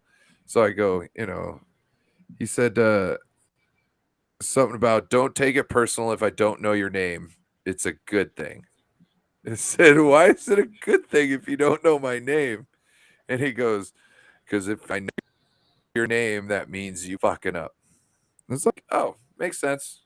So if I'm just doing everything right, you don't have to ever know my name because you don't ever have to call it out in anger. It's whatever I'm in charge of is already being done. You don't even have to worry about who's on it because it's already done, which I get. Yeah. Yeah, that guy was. So do you think we gonna sign our kicker Robbie Gold to a new deal? I think we're going to offer him a 2-year deal. He wanted to know if you think we're going to sign Robbie Gold. Yeah. I don't know. I think Robbie's actually down to come back. I have a feeling he's down. I think he likes the special teams coach. I think he was probably had some input on who they brought in. I know that Robbie he's like a special team tactician. You know what I mean? Like, he's a very logic driven man. And so, like, if what the special team coach saying isn't making sense, he's like, what the hell are we doing here? You know what I mean? Like, even if it's a punt play, Robbie's got something to say on it because I think he's grown up. I think his dad was a special teams coach or something like that. Somebody close to him was a special teams coach. So he kind of knows how things should be run. You know what I mean? There's a level stand. And I think he's finally got that here. I think he's finally just kind of realized it's only a couple years left in his career. Might as well run it out here. He's got a chance to get a Super Bowl, and he can get paid well. You know what I mean? So I have a feeling to stay. Okay. Steve, what do you think? I think they're going to offer him like a cheating contract. Gold did say he had on business this year, so I assume he'll be back. Yeah. I saw that you wanted to talk about, hold on, the divisional teams next year. How about you? Yeah. Go ahead and lead that off. All right, so we got the Rams. They're decimated this year. And, I don't think Ramsey will be back because of cap space. But and then you got Kyler Hurt. I think Seattle. I mean, they had three offensive players this year that were like Pro Bowlers, and then they got like a fifth pick, and they got 2 first-round picks. So, I mean, I think that might be an issue with us this year. I mean, Gino, everybody waited for him to turn into a pumpkin, and he never did. So I'm kind of leery about that. But he wasn't a glass slipper neither. You know what I'm saying? Like, people waiting up for him to turn into a pumpkin, but he wasn't a glass slipper either. Like, there's holes in that game, even though he was playing at an elevated level. One thing that like they had a problem with is he couldn't really get the balls to his receivers well with our guys all over them. You know what I mean? Like, his accuracy during the game isn't like 100% on. And that's why when we're all over his receivers, they can't break to the other side to make a play on the ball if he's a little inaccurate. You know what I mean? It has to be on the money. And he's not, gifted enough, I don't think. And who knows? He might do some work in the offseason that may change that. You know what I mean? He might become more accurate in the offseason. That might be the one thing he knows, and he's like, "That's I'm only working on that. I'm trying to get that over the shoulder throw." You know what I mean? Because that's the thing he lacks on, is that over the shoulder throw or hitting people in front of them on the run. You know what I mean? That's his big issue, and that's where we being all over their receivers, because when he's trying to throw it to him on the run, they're usually having to lean back to get it, and that's when our guys' hand comes in. You know what I mean? Or it's supposed to be an over the shoulder throw, but it's short, and so they can knock it down with their hand.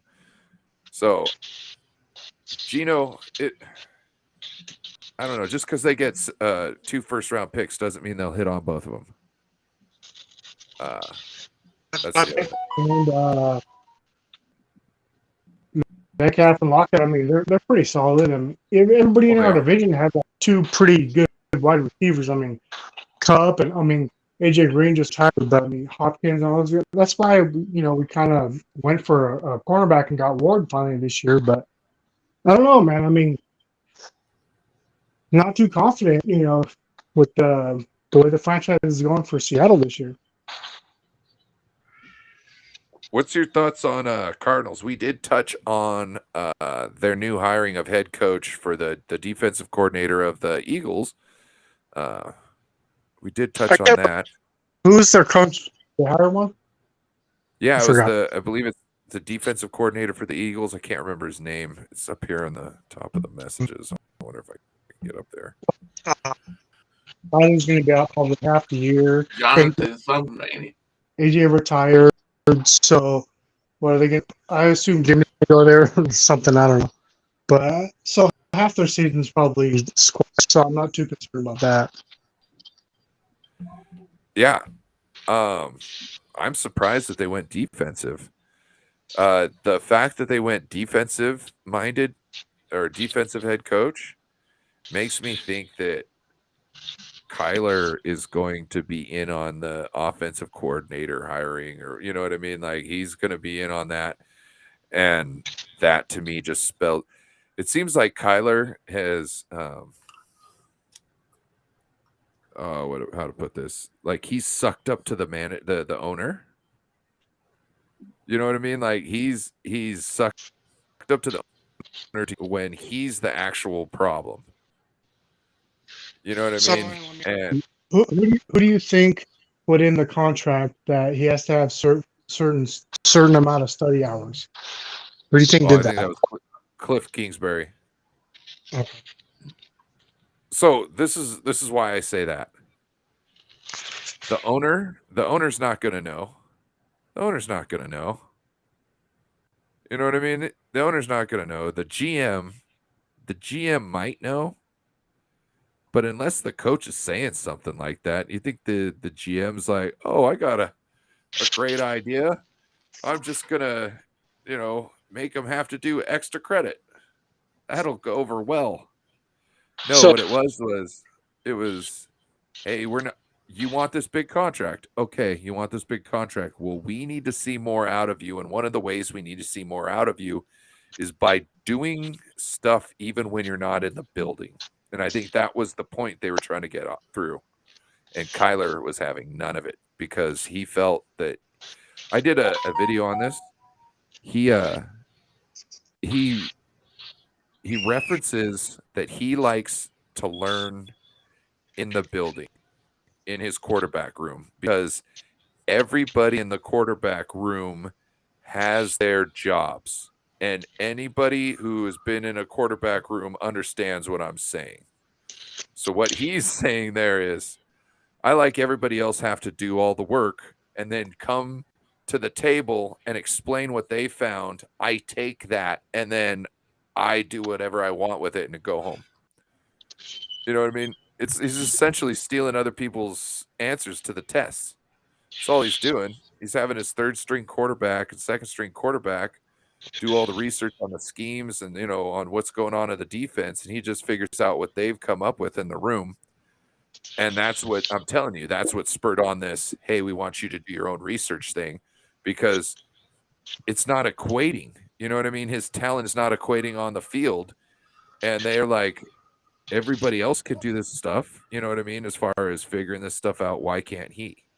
And it's because he's not doing any of the work. What he's not seeing, he's not understanding what he's seeing during the game, because he's not putting in the time to do the tape work. So, like, just because someone says, hey, when this means this, that doesn't mean that you've accustomed your eyes to seeing it. If you watch it for an hour and you can pick it up, then you now know what it actually looks like. You know what I mean? You've got a reference point in your head. So you think the reason why it was leaked was because of Kyler's team, and that's why they got rid of the coach? Yes. I think that was one of the reasons. I think Kyler's had it probably with the owner the whole time. He's probably been, all buddy behind back, probably texting him, hey, you look great. You know what I mean? Like, look very handsome today. I wish who's the guy who does your suits? You know what I mean? Like, I bet she's, trying to get in his back pocket the whole time. Because, look, I'm no fan of Cliff Kingsbury, but you can't tell me that Cliff Kingsbury is all of the problem on that team. Like, those plays aren't like bullshit plays. You know what I mean? It's not like stuff they run in high school. That's real plays. You know what I mean? And people are open. You know what I'm saying? People are open, and either he can't see over his offensive line or he can't see who's open. when they're open. They don't know. He doesn't know who to look to see when they're open from what he sees down the field. So, like, if you look down the field and you see a certain amount of safeties, right in front of you, that means, that means this. And he's not. Sorry, I'm not very good with secondary coverages. That's one of the things that's never been. I was a lineman. I'm sorry.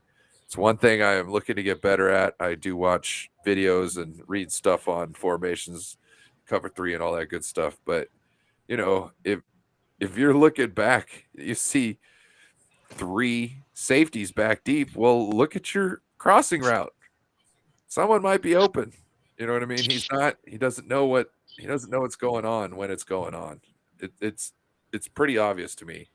He looks flustered and immediately starts running around. Yeah. Uh-oh. We lost Bryant. Oh. He's talking forever. What do you think, Corey? With the Kyler Murray? Yeah. Yeah, it's strange that they had to put that in the contract that you had to study more. Yeah, I never heard of that. Put in the contract. Yeah. I never heard of that. I never seen who do you somebody think- put in their contract. Quarterbacks got. Who do you study think more. put that in the contract?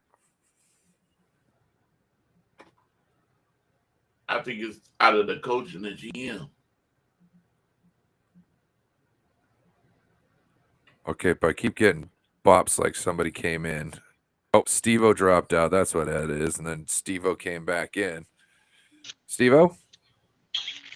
Yeah. Okay, that's Steve-O. Yep. Because at Mike- one point I had 3 Steve-Os. And I was like, but Steve-O's in here. And then you dropped out, and then the other 2 dropped off, and I was like, okay, we only got this makes sense now. I don't know if my face is in the phone or what, and then it keeps doing something weird. So, I don't. But my question is like, so this happened during the season, so I assume that's going to trash the Cardinals for the next year. But that's why I appreciate Jimmy Ward, because Jimmy Ward, he said his piece on Instagram like after the season. I mean, you know what I mean? Like he said, hey, Kyle said this and that, and he just did it after the season, just like Jimmy G did. Like he did it after the season. Like, I mean, that's respectful. Like, I mean, that's 2 different ways to go about it in the organization, no matter who leaked what.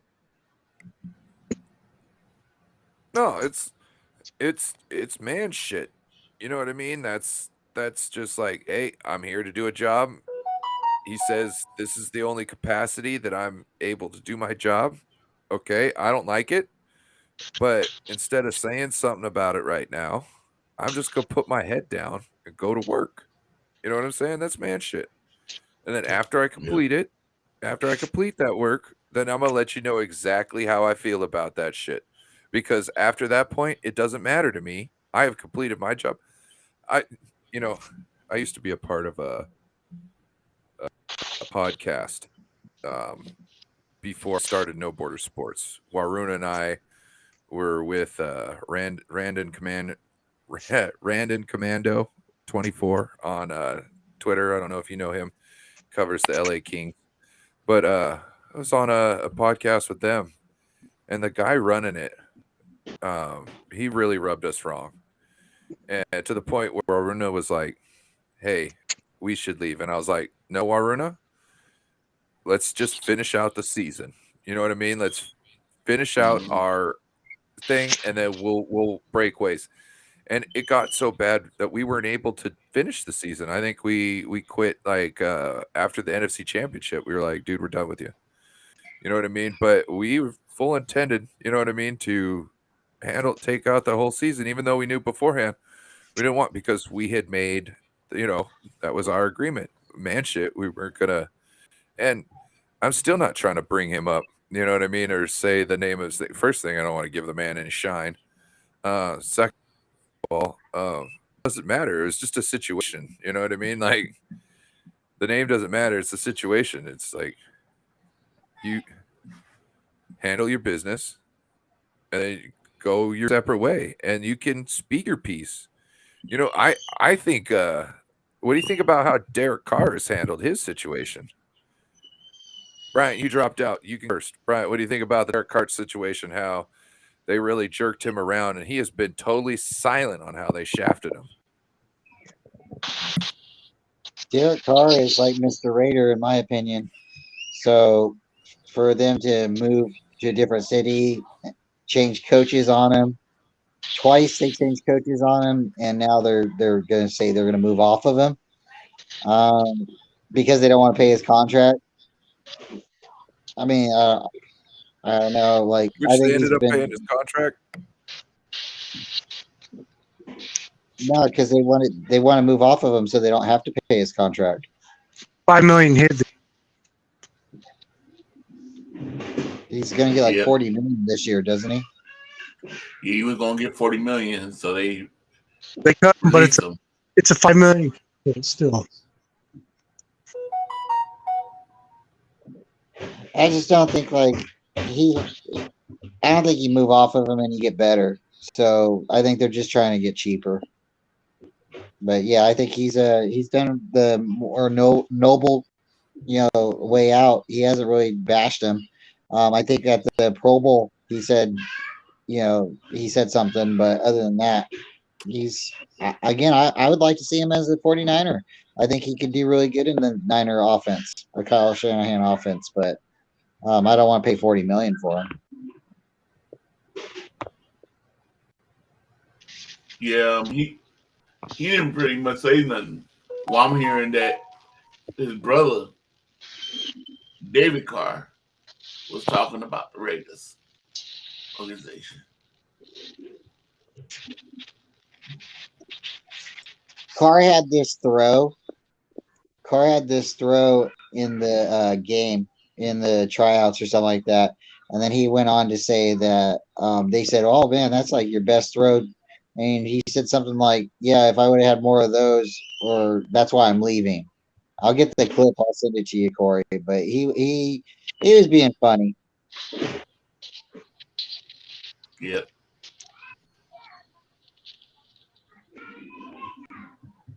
What do you guys think about the Rams? They ain't gonna be good next year. They gonna be losing too much players.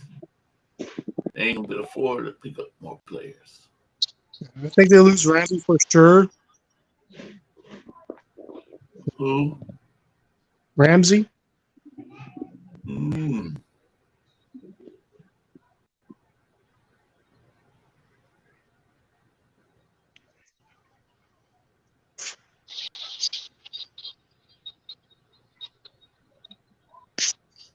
Yeah, I don't think the Rams are going to be very good next year. I think they're going to be, at the start of the rebuilding. They're going to try to say they're retooling, but they have to go into a straight rebuild. They have a couple of vets that they're going to have to wait out their contracts before they can really clear out. But I think the Cardinals, the Seahawks, and the Rams are going to be at least 2 years out.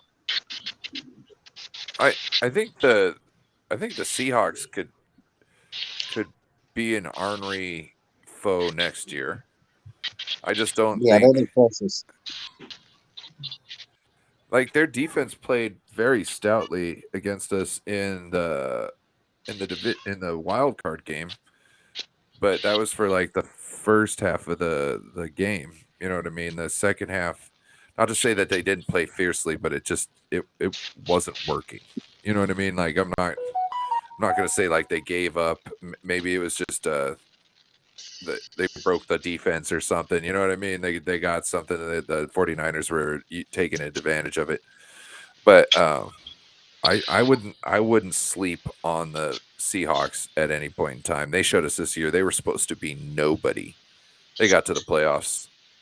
You know Yeah. what I mean? Their quarterback got here. You can hate on me for all you want, but I think Geno Smith deserved comeback player over CMC. The reason being is CMC came back and was CMC, right? Geno, we have never seen a Geno Smith play like this ever before in his life. No one ever thought he had it in him. He came back. He came back from Comeback mediocrity. player of the year is Geno's injury player. Geno wasn't hurt, was he? No, comeback doesn't necessarily mean you got injured. Comeback can mean you were shitty and then you were good. His So ego, comeback come on, player could everybody. be like, His ego was still, what's up? he won comeback of the year because his ego was still recovering from his broken jaw. So I mean, he got kicked out. He got kicked out of the Jets because of his attitude, and the Seahawks were lucky enough to give him a chance. He was lucky enough, and he did really good with his opportunity. Hey, Ryan, I got like my girl screaming in the background, so I'm going to have to go. Good, bro. Everybody, it was really nice talking to you. Appreciate you. Ryan, I want to do it again with you sometime. But everybody, stay faithful. Steve-O, great talking to you. Corey, you know you're the GOAT, Corey. And Ryan, we'll talk again real soon. But thank you guys. You have a good night. Most Good definitely. night, Brian. Steve-O, your last name Davis too? Yes, sir. Oh, we know your government name now. I just hide my identity because days I might actually come down and see Grant Cohn. Just kidding. Yeah, I've only been on YouTube for about a year and a half, and it's way different. Like my whole life, like literally, like you go to bars, casinos, whatever, have bar talk about football. There's nothing like these chats, like Wombo's chats, all these chats. Like I come into the smaller chats, and Ryan's known me for a while. I've been in small chats, and I always try to ask questions that make people think and this and that or whatever. And like the things people say are not even close to what happens in real life. And it just it mind boggles me. So yeah. Oh, the chats are lit, bro. And I gotta tell you, I love Jesse Naylor from Last Second Sports. But like if I see Jesse streaming and I see somebody like Corey streaming or Mariah streaming, I'm going to their stream over Jesse because Jesse got a crap ton of viewers already. You know what I'm saying? Like, I'm sure Jesse'd love to, me just come in and say hi, which I should probably just come in and say hi first and then jet over to the other one. I'm just saying, you know what I mean? Like it helps if taking care of the little guys. We all appreciate it. You know what I mean? And you probably, you've probably seen me in a lot of chats asking a lot of questions, and you in sickness and all that. Oh, yeah. Just asking stupid questions, or not even stupid questions, but questions that aren't usually asked.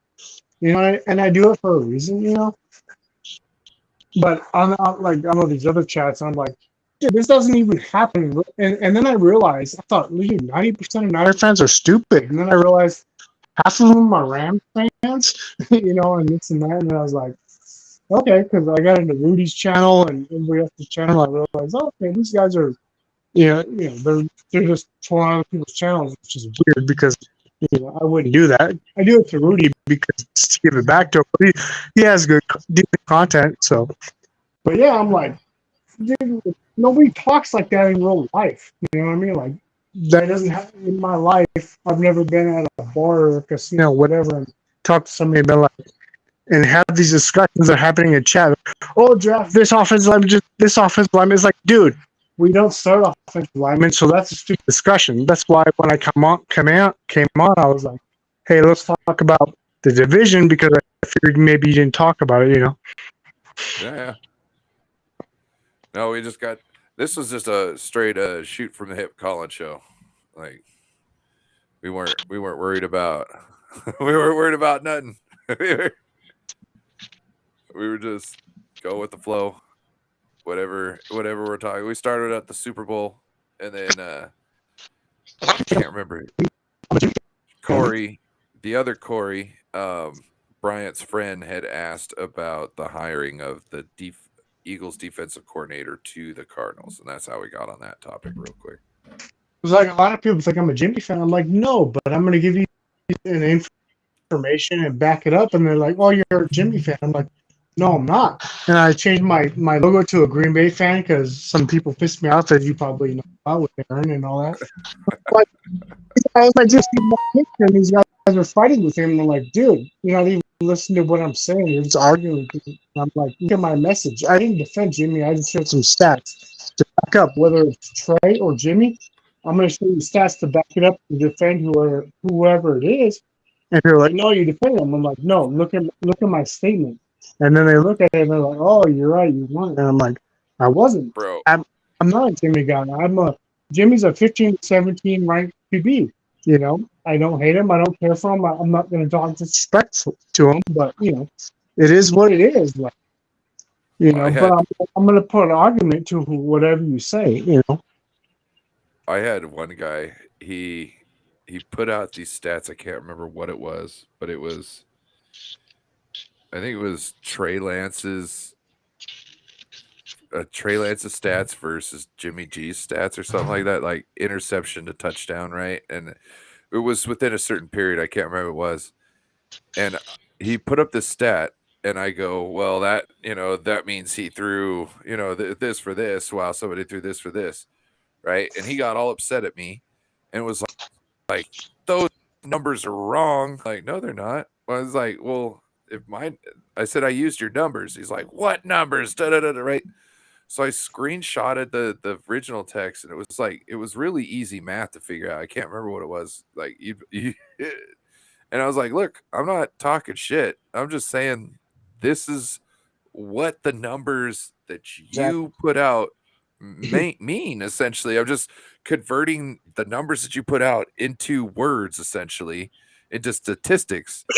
And you don't like it. Like, I follow this guy, and I still appreciate this guy's put, but he was way too defensive real quick. Like, just because somebody is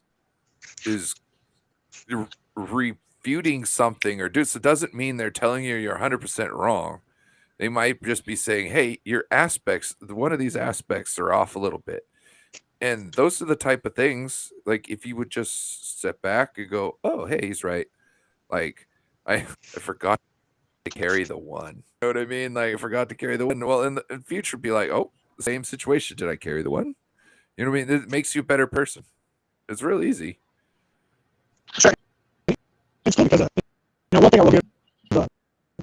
Oh, your audio is. Corey, does his audio sound weird to you, or is it just me? Yes, it does. He's going in and out. You sound like a robot when you're talking. You want to hop out, and hop back in, and try and reset your phone. See if that does anything.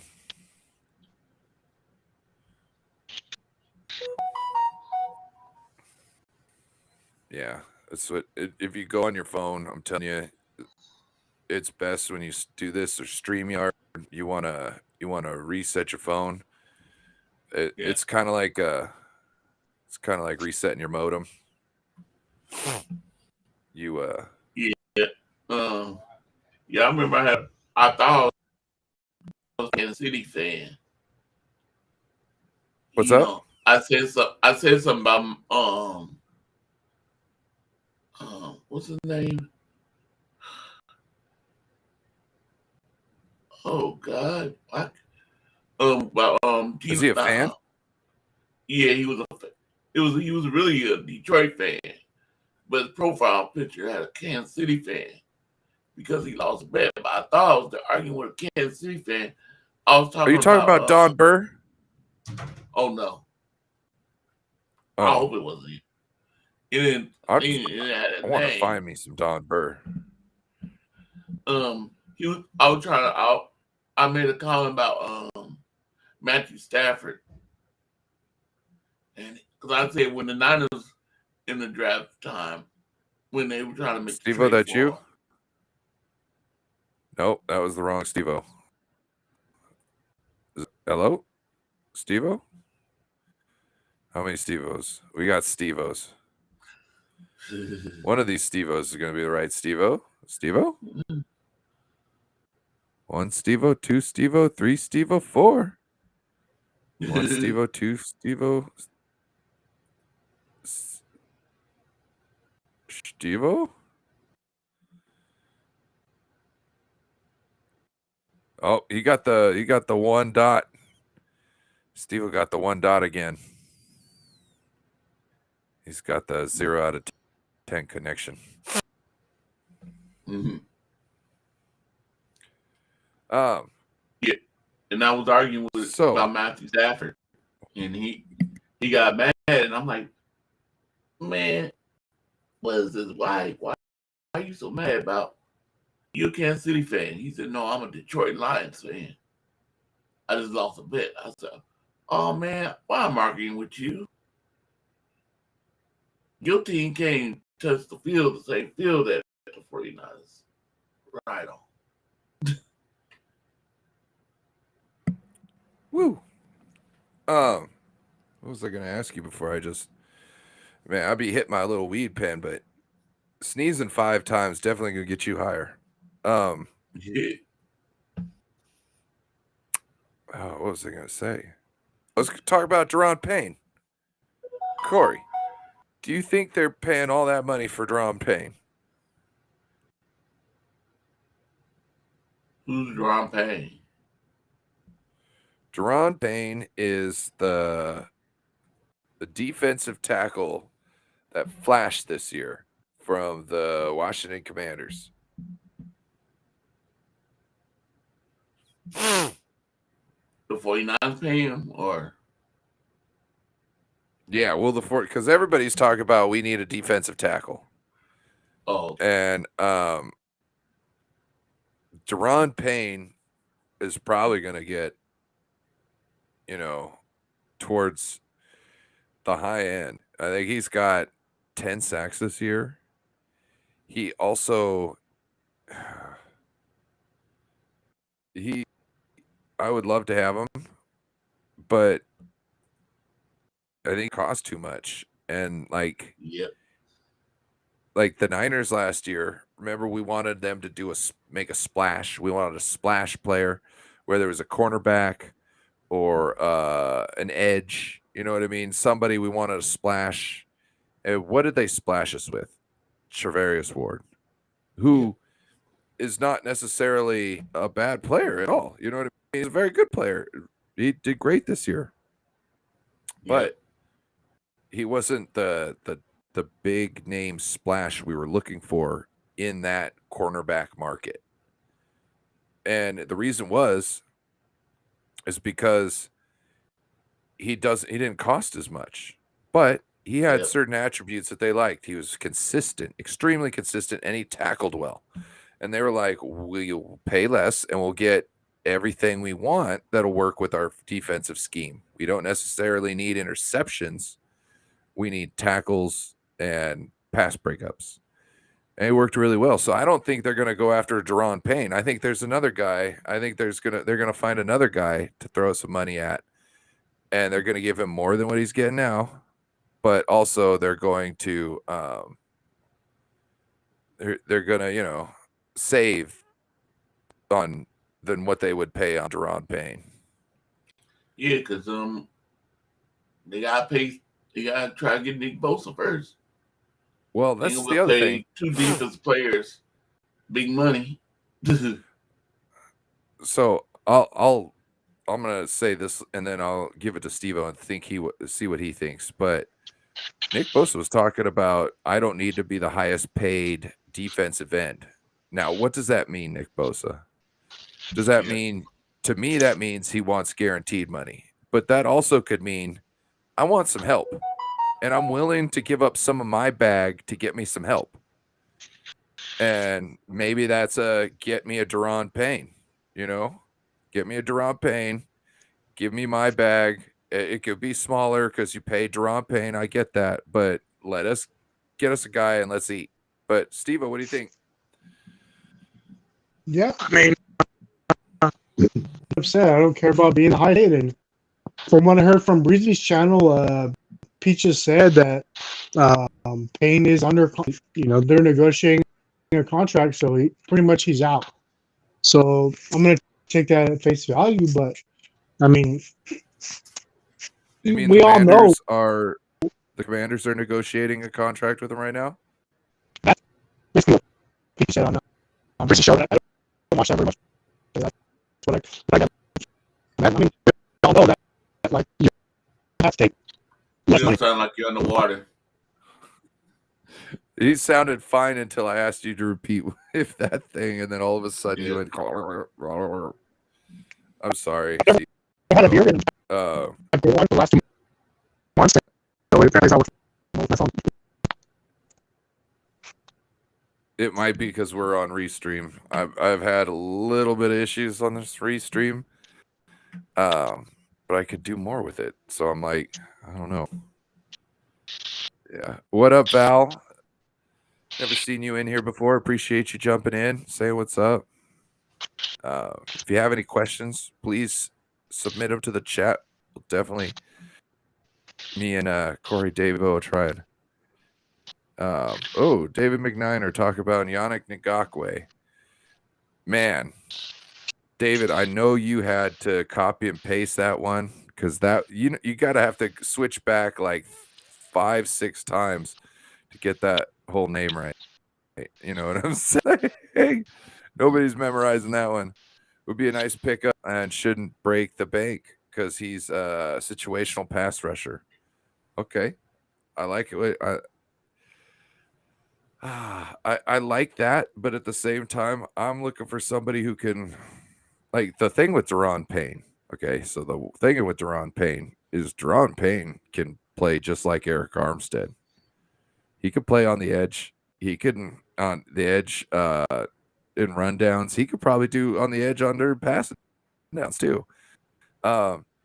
He's not necessarily speed, but he's got moves and he's powerful. He knows what he's doing. Yeah, there could be something with them needing somebody who could do more than just situational, but at the same time, like anything would be better than nothing. Like situational would be better than no situation. Yeah.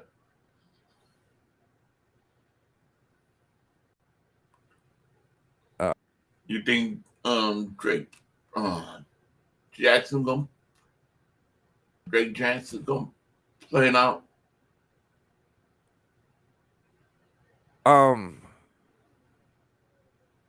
I would expect Drake Jackson, it doesn't seem like he's had his body right since like 4 years ago in college. You know what I'm saying? So hopefully by this off season, they'll have given him a good place to start, you know, as far as training wise and bodybuilding goes. And I'm hoping next year we're gonna see a new Drake Jackson that won't be on tape. Whoa.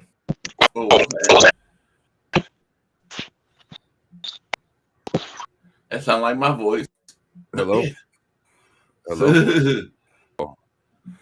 I muted Steve-O, and I think he lost connection at the same time. I was like, oh no, I kicked him. I just mean no offense, McNiner, but super suspicious about making fun of my peeps.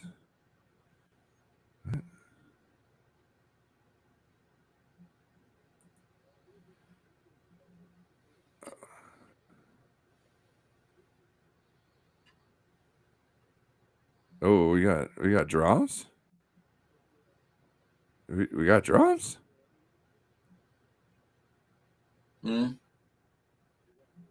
Yeah. David McNiner can't afford paid. Do you think if Bosa was like, hey, I'll take 15, you know what I mean? But you got to bring him in.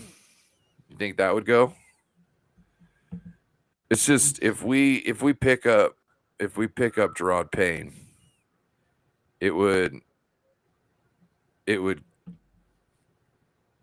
stop any chances of us picking up anybody else that's averagely decent. Yeah. That would be our whole bag in a splash in one. Because we got to get BA. We can't fool around. Like, I like Juwan, but if it comes down to Juwan or BA, like you have to go with BA. Brandon Ayuk needs to be on this team. Yep. I would say even more so than Debo, because he's an actual like dyed-in-the-wool wide receiver.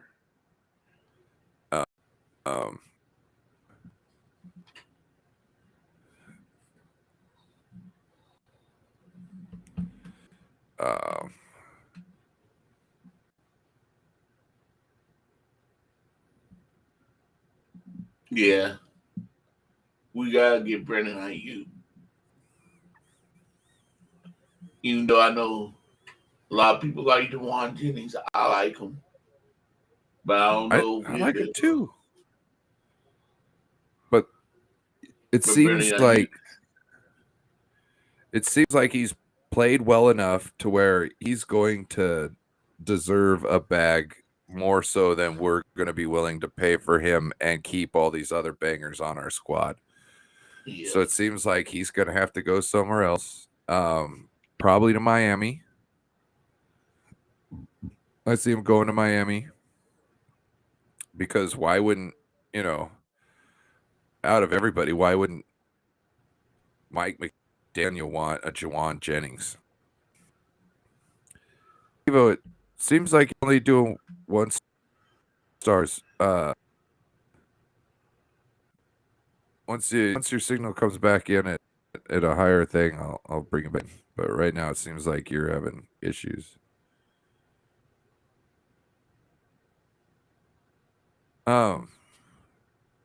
Yeah, Juwan Jennings. I hate to see him go, but there's gonna be a time where all these look at Aziz.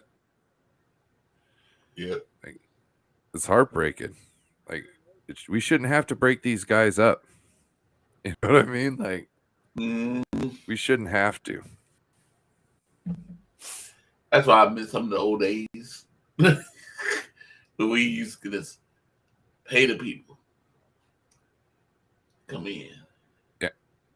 Yeah. And with no salary cap, you just, I need you.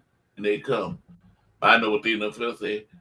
It's tired of being the 49ers, Dallas Cowboys, Green Bay. They want to see other teams go to the top. Okay. Well, other teams, you got to start getting your fan base excited so you got more money coming in so you can then turn around and pay players. It's real easy.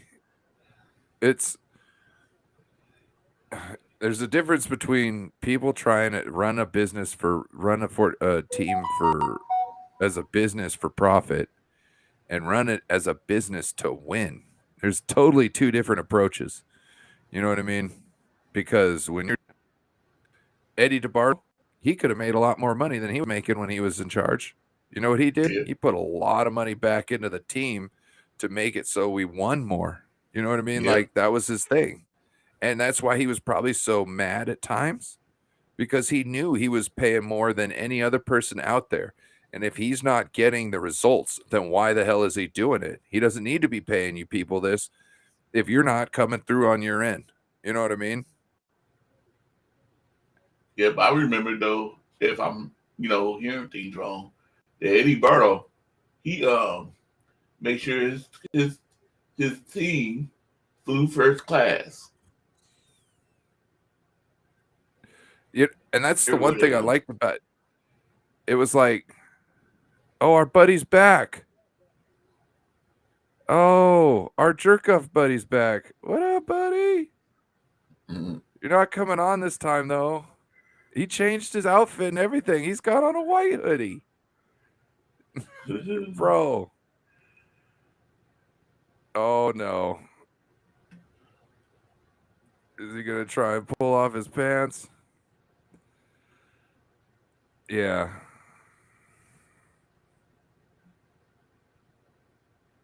Oh, Steve was saying BA won't be re-signed. Oh, this guy again. No, bud. I'm sorry. You messed up last time. It doesn't matter if you change masks. Troll trying to come in. Oh, Troll there was trying to the come guy in. earlier asking me about my masturbation habits, which, you know, if he wasn't such a weirdo off the get, I might have just, yeah, you know, what can you say?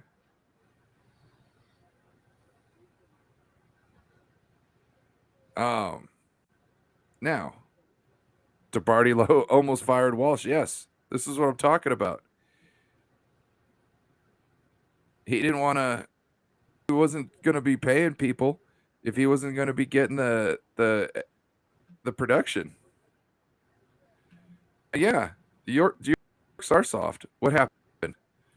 We got almost to this. We got to the Super Bowl, and Kyle gets an extension. You know what I'm saying? Oh, there you go, Kyle. Let me get you that. So you're doing a great job. And then all of a sudden, like, they're holding back on John Lynch's.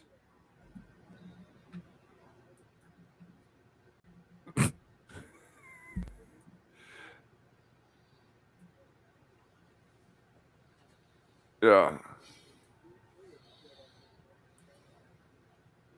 So,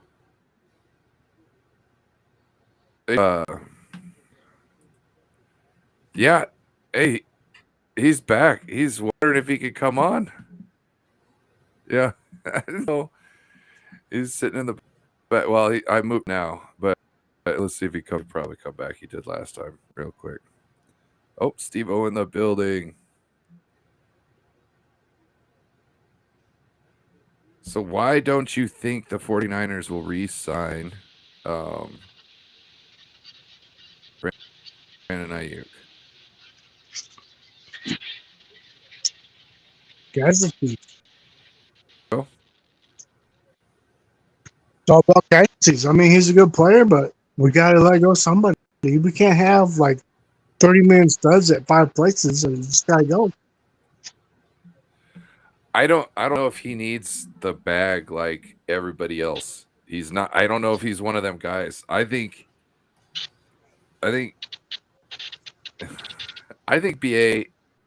you know, invests his money, does smart things with his money. You know what I'm saying? Like, I think he's like, I could do more with less, you know, than other people. You know, they're gonna go out and buy financially fit the rest of my life with my money. So I'm about that. I think he wants to win a championship with the Niners. I was up to this team out of all teams. You know what I mean? They moved up to get me much stuff. I think he's like want to be here because this offense is be so fun to play in because every time you're in that huddle and the quarterback is about ready to tell you the play, you're just sitting there giggling like, what are we gonna fuck them with this? You know what I mean? Sure. But I mean, if you can Like, get paid $12 million, you can get paid $12 million, and you're getting paid $12 million in another city that's not state tax, like that takes half your money. Yeah. I mean, like, it's a big difference in life. You know what I mean? Yeah. You're talking about Trent Williams he wasn't going to sign with the Niners unless paid him the highest paid tackle, right? But he could go to another team.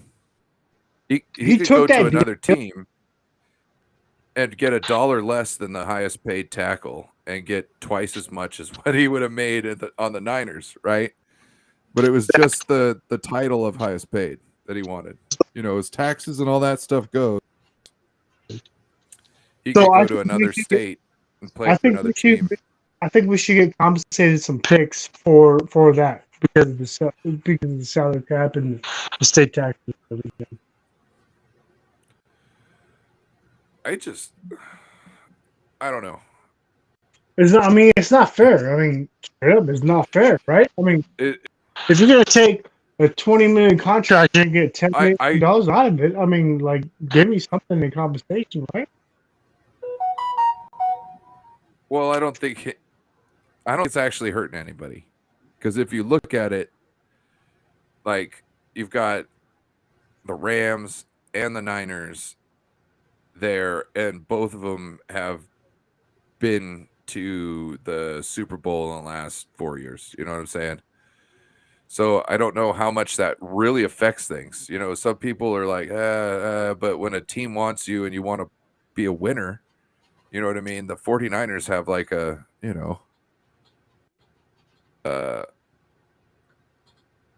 kind of like known for being a classy, legitimate, franchise.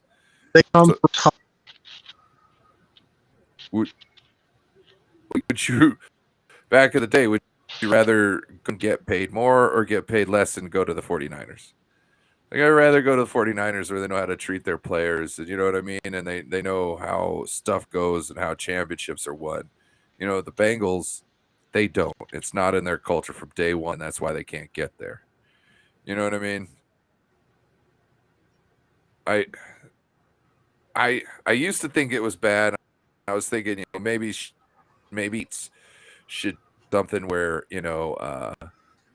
maybe the players don't get taxed. You know what I mean? I personally believe that when you do a game in a different country, that shouldn't be taxed. Like, players when they who was it that said that some players, when they play at baseball and they go over and they play a game in Canada, they taxed off of what they make here. So they then have to pay taxes off of what they make it a year over there in Canada, and they end up losing the whole check for them playing in Canada. So it's like, what's the sense of doing this thing where we give your country shine by having play, in your country, when the players don't enjoy it because they don't even make any money because you're just taxing them? Like, what's in it? I'm on both sides full side, but do you think that let's just say Mobility, for example, could take 10 million less, and say, the big stars on the team right now, like, they all pitch in and, hey, you're gonna lose 10 million in taxes, and we're gonna give you 10 million out of our pocket. On the side that, what I mean, like, just as friend Imano. Do you think that happens in any sports? No, not at all. What I wish would happen was I wish, like, local companies, would go, oh, hey, George Kittle. I know the Niners don't have much cap this year. You know what I mean? So if you see Niners again, well, you got a 5-year contract, worth, $10 million, $15 million for advertising, this and that. As long as you're a 49er, here's your contract.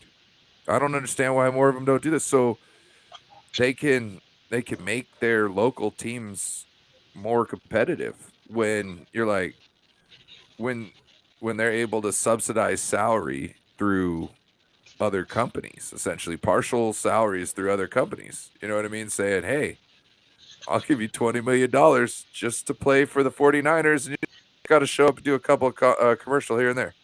You know what I mean? That's not done. Like, to me, my thing is, like, say LeBron James won Anthony Davis, and you're gonna lose $5 million a year, to play for 3 years, for example, and, like, you don't think LeBron James is going, hey, I'll pay you $5 million under the table, find a friend, and we're gonna get a ring. You don't think that happens in the NFL? No, because you can't just drop $5 million under the table. It's not. It's literally under the table, though. You know what I mean? No, like, you can't give anybody over $10,000. So if you were to go pull out $5 million, they would be like, where's this going? You know what I mean? They're going to ask where it's going. And when it doesn't show up on the other, they're going to be like, what's going on? That's how the money stuff goes. You know what I mean? There's no under the table about it, really. I guess you could get one of them rappers running around with a duffel bag full of money to go give them their duffel bag, and then I don't know, you somehow, find a way to pay back that rapper. You like employ him to do shows that you don't even go to. I don't know. You see what I'm saying? Like, you would have to launder money. You would totally have to launder money to do that. Because I think to an extent, you know what I mean? Like, hey, I know you're losing a 5-year max contract, $20 million a year, but hey, out of my own pocket, I'll give you $10 million. You know what I mean? Like, right. I don't know. Right. You said that. I'm just telling you, there's like the max you can give is someone $10,000 once every 10 years, I believe it is, tax free. Other than that, I'm talking under the table. Hey, you're my boy, Anthony Davis, LeBron James. Here, let me give you $10 million just because you can to help me out. You know, right? And I'm asking you, how do you get somebody that money?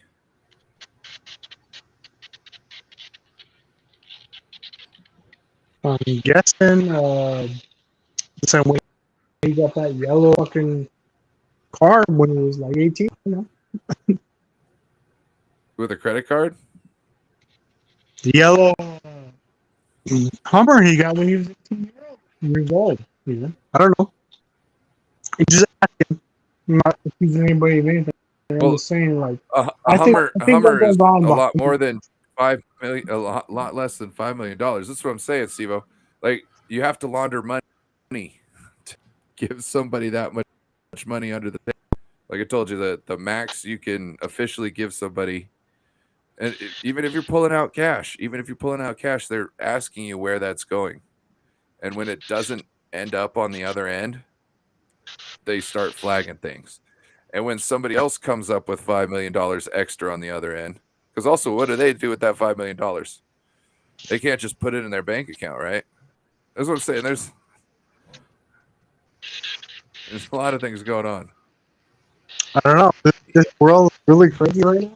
Like, so I just kind of keep my eyes open to everything. You know what I mean? Like, hey, LeBron James had a fucking yellow Hummer. I'm sorry, no cussing, but he had a yellow Hummer when he was 18 years old. Where that money come from? You know what I mean? Like, he just broke the record. And coming back up like 20 years later, it's like, but they took out a loan.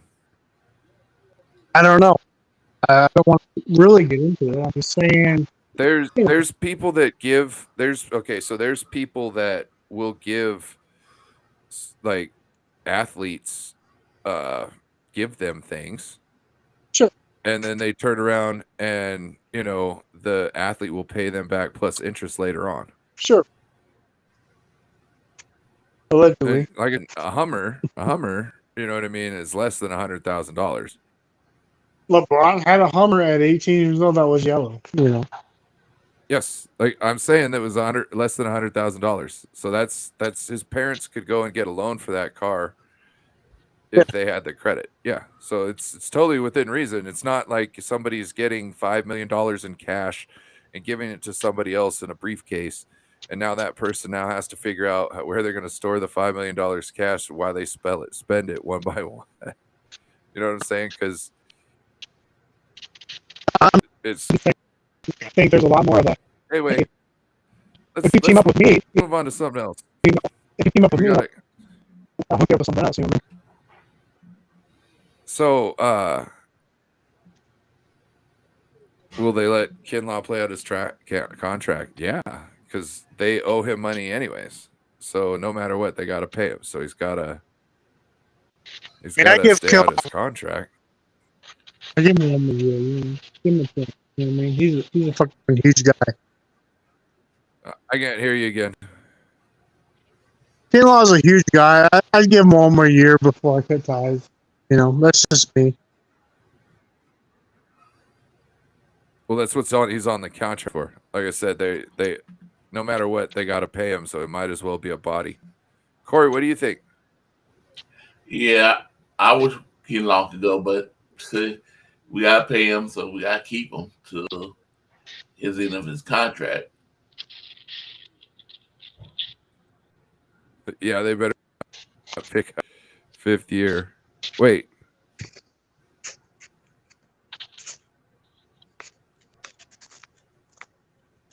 Is this his 5th year coming up? I think it's I his thought fourth. this was his 4th year. For him to, Yeah. I think it's Yeah. 4th year.